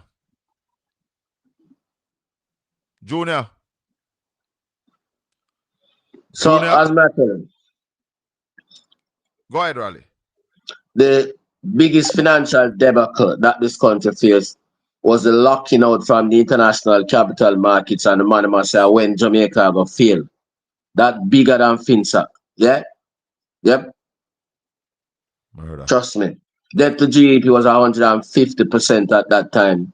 The fiscal deficit difference between what the government was spending and what it was collecting was 6.75% of GDP. When you add the public sector to it, it was 10.75% of GDP. And the rest of the world, the current account deficit, or the difference between what we were selling to the world and what we were getting from the world in terms of exports and capital flows, was 13% of GDP minus. There was never any other time in Jamaica when we were ever in a worse position. And nobody wanted to talk to us. Yep. So that's the biggest problem that Jamaica faced in terms of economy. And the PNP took us out of that, just like the PNP took us out of the bank meltdown. Precisely. So what are they talking about? Yeah, man. Let me see if we have a call. Caller? Sir Bell. Yes, good evening. Sir. Go ahead. Good evening. Welcome. Big up, Sir Raleigh. Long time one. Yeah, man. The question I want to talk about is around the NIR. Recently, I listened to an interview with Dr. Damian King and Saeed on NNN. Mm-hmm. Damian King was suggesting that we must be afraid if we're thinking of touching the NIR at any level. No, right now we see it at 36 weeks. And I think the recommended level was about 12. Yeah, man. Right? International accepted norm is 12. In terms of, you have any thoughts around whether we should focus more on the precautionary side of use of the NIR in terms of dealing with shocks and leaving the foreign exchange bailing out to later Well, that's what what he talks about. that's what the NIR is doing for now, to deal with shocks. What we're saying is that given now that we have the backing of 36 weeks NIR, it puts the Bank of Jamaica in a position to reduce the interest rates and to defend it. So we saw they're bringing down the interest rates by 25 basis points to 5.5% per annum. We think that they should have done more, and then the minister should have backed them up by reducing the asset tax so that we could get an increased flow of lending from the commercial banking sector. Yeah, but in this environment, yeah, we need the reserves. So you're saying don't touch the reserves? But you can't touch the reserves to do anything else apart from what it is there for. You can't spend the reserves to do domestic things. Right. But Yep. if we want to do domestic things, there is money available from this loan that we have secured. Yeah, man, we have 3.2 billion left with the multilateral agencies. But Ralston, I am putting this to you on the caller. The government don't know where to do with the money. Yeah, man, precisely. Yeah, man. They don't know what to do with the money. Yeah, man, that's the problem. That's the problem. Caller, anything else? No, give thanks. That's what we don't want. Yeah, man. The reserves are our savings, yeah. Mhm. The reserves are our savings. To deal with international problems, yeah. But like me as a businessman now, I say, yo, I want to go into some business. I want to make some money. Me have a vision. Me have some ideas. Me want the collaterals. What the Prime Minister said to us, that Jamaica has never been in a position to spend this kind of money yet, which is a fact. However, Mr. Prime Minister, we are not seeing you telling us or showing us where you want to spend this money upon. The country needs to grow, and that's what this money should facilitate. That's what the suspension of the fiscal rules should facilitate. So that the government can spend more. That is why the rule is suspended, yeah. But why suspend the rule if you are only putting, what they say, $100 million? If you don't intend to use it, yeah. And what Mark Walling is pointing out, after 2 years, you can't suspend it again. No, it's a missed opportunity. That's the point I'm making. And the sums of money that you have available to you now may no longer be available because the global economy is deteriorating. Let's not forget that. So why the government afraid to ask some people for ideas of what to put money in to drive the economy at this time? But we'll give them the ideas free and them does not take it. And that's why one thing what Michael Mann used to say, advice given that is not paid for is not respected. Wow. Yeah. When the Nara, Ralston, that would make sense we even talk about this Nara? No, because nothing has gone to Parliament about Nara. There's no personnel at Nara. That's just an announcement. I am concerned though, Raleigh, that and I want to repeat, Dwayne Vaz said to me in an interview on this platform, that's the Member of Parliament for Central Westmoreland, said to me that the government does not recognize that there's a crisis in the western side of the island. Well, he's correct. They do not recognize that there's a crisis on the western side of the island. And they do not recognize that there's a global financial and economic crisis that is brewing at this particular point in time. We could go into what we call another great recession or another great stagflation. They seem to be in a world by themselves.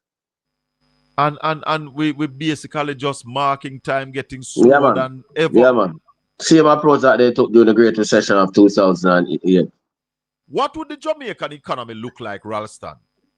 Had we been building since, let's say, December on a trajectory to build 5,000 houses or 10,000 houses for people who have lost their houses down the west, which they are saying that is 24,000 people lose their house. What if the government was out there building these houses with the money that is there? We'd have had faster economic growth, less poverty, less criminality. More people down the country would be happier at this particular point in time. And the government would be able to collect more tax revenues, because you can't collect more tax revenues if the economy is not growing. So the government, based on what we have seen, sat down for 5 months, where they could be stimulating the economy because they have the money. Yeah. And the after Prime 5 Minister months. told us that right after the hurricane, the government had access to about $107 billion.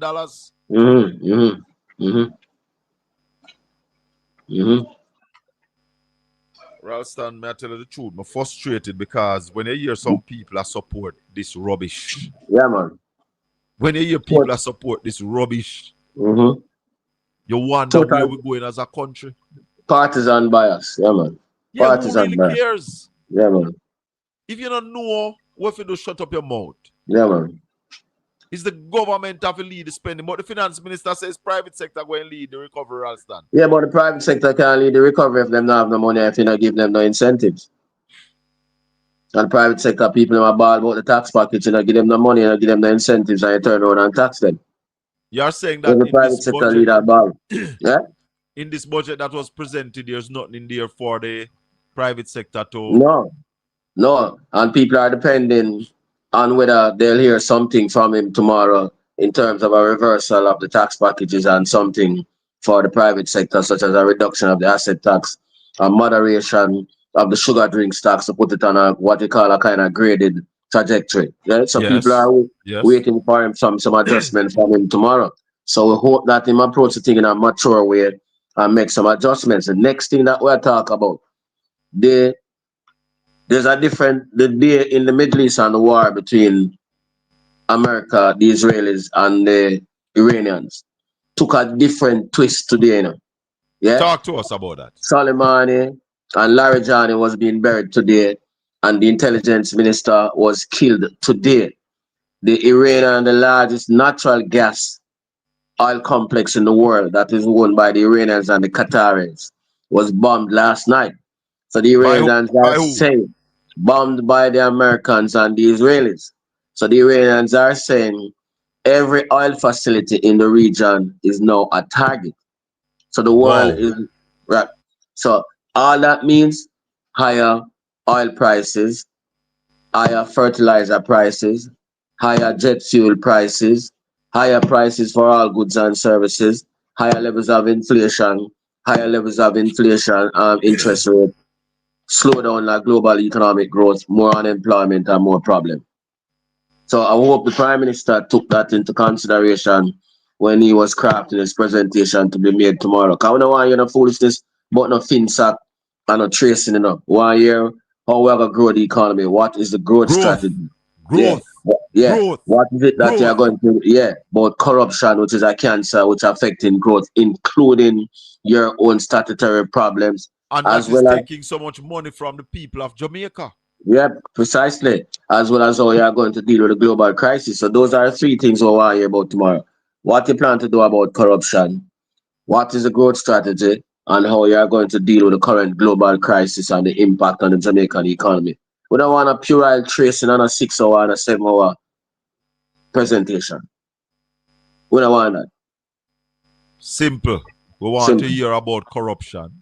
Yeah, man. Because that's costing us a lot of money. Yeah, man. We want to hear about the growth strategy. How you're going to grow the economy to benefit the Jamaican people. Yeah, man. And we want to hear how we are going to navigate this the current global crisis. Global crisis. And what we are going to do about gas prices that is coming at us.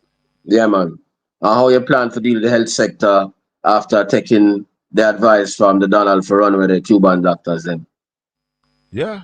And we can't regional advice, instructions, taking instructions. Yeah. Yes, instructions. Yeah, man. Those things we want to hear about. Yeah. Very, very important. Yeah, man. Very, very. That's what the people want to hear. We don't want to hear no foolishness about FINSAK and a tracing and a politicizing and all of those things. Because even Mayor Manatal, even the expansion that we saw in the 1960s was due to the development plan written by Norman Manley, Vernon Arnett, and Crab Nether Soul. That is how we get Bank of Jamaica and Planning Institute of Jamaica and all of those institutions. Yes, nobody can tell me nothing about them things because we don't know that already. Yep. 1 year I talk about now. This is where we are now. Yep. Yes, I. Prime Minister want vision tomorrow. Yeah, man. Ideas roll out. Yeah. Yeah, man.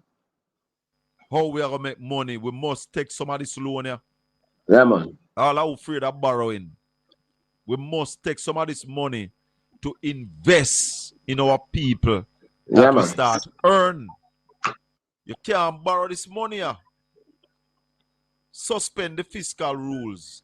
And then I spend it. Yeah, it's now or never. Yeah. Yep. Prime It's Minister now is or saying never. afraid. It's now or never. But what new can he come with, Ralston? Isn't this presentation tied to the fiscal paper that was presented in the parliament? Yeah, man, as well as the budget that was presented. Yeah, that's why I'm telling you. I don't expect anything new or any big change to be made. We just know say I'll get a whole part tracing and whole part FINSAK and whole part politicization and all of them things. We don't get nothing that is very constructive. But them say them have $30 billion in there to spend in terms of the recovery. Yeah, man, the 30 billion, that's less than 1% of GDP. 1% of GDP is 38.6 billion. Yeah, so them have 30 billion that them put for Hurricane Melissa recovery projects. Yeah, which is So a very small amount. you're spending 1% of GDP when the report said 57% of GDP has been destroyed. Precisely. And you're trying to build back 1% in the first year. So it tells you how long this process will take based on what they're doing. Additional that 1 year from the Prime Minister, now we'll talk about that. 1 year from the Prime Minister, what is the plan to deal with procurement? Because if you don't do procurement, you can't spend the money. Procurement is not a problem, really. Yep. Julian Robinson said Prime Minister and Julius is the problem to growth. Is the endurance of growth. Yep. That's what Julian said in the parliament. Mm-hmm.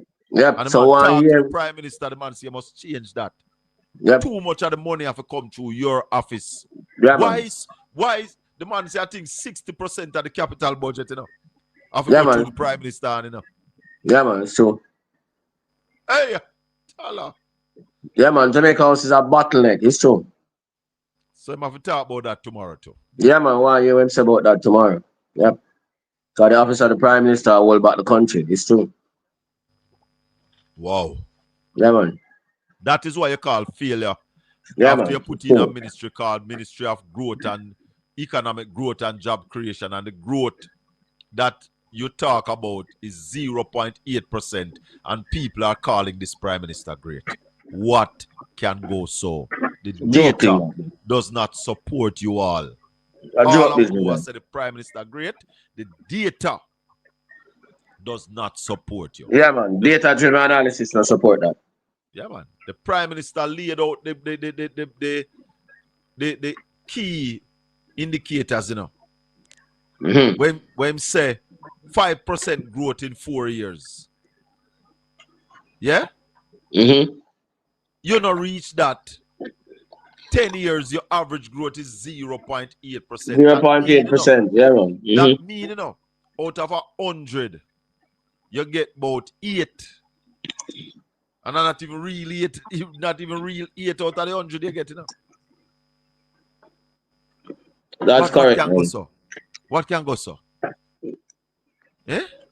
Can't go so, brother. Go ahead. Very poor performance. Yeah. Very, very poor by his very standard. Poor performance. And what then Favor say, well, and then Favor say we must grow by 4 to 7%. Yep. Annually. Annually. Yeah. And you're talking about 0.8%, which I think at the end of this year it might go down, Yeah, man. Well, this year, the end of this fiscal year, the decline is supposed to be 4.5%. The projection for next year is another decline of 0.5%. It is going to be more based on what we're doing. But the big thing is that the fiscal policy paper signed by the finance minister said in 2030 we only grow by 1% when we're supposed to hit the 2030 vision. 1%. And the people, 414,000 Jamaicans voted for a party that has been performing. That has been their performance over the last 2 terms. Yeah, man. And they gave them another term. Yeah, well. Tells you about the folly of the people, and as a result of that, they have to pay the price for their folly. Yes. Simple. Yes. Simple. Yeah, man. Blessings, my brother. We'll talk. All right. Blessed One love. love. Yeah, man. Cool. Ralston Yeah, man. Iman. Top economists. We just talk to. Nobody in Jamaica. No better. Nobody wanna can call upon a platform anywhere in Jamaica. It's not in the class of Ralston Iman. The best that we just have on right here, so little while. So, make them talk. Cause them have mouth for talk. Make them say we are tell lie. But them can't challenge what we say. Cause one truth. One truth. Let me thank Ralston Iman for being here this evening. Thank you, the listeners and the viewers and the people in the chat room and the callers. Bless upon yourself. Please remember to share and like the channel. Click the notification bell when you subscribe and touch the thumbs up. Yeah? Invite some people to come get the history of Jamaica's economy. To come hear how the economy is structured, how it's supposed to run. That you can identify, not by feelings, but by the numbers when the country is going in the wrong direction. Right now, the country is going in the wrong direction. May the good Lord continue to bless and keep you all. Make his face shine upon you and be gracious unto you. The Lord lift up his light and give you his peace. Until we meet again Saturday morning, when may I expect a big guest, you know. Yeah, may I work on it, peeps. Big Saturday morning. Stay tuned. The Colin Bell Show. One love.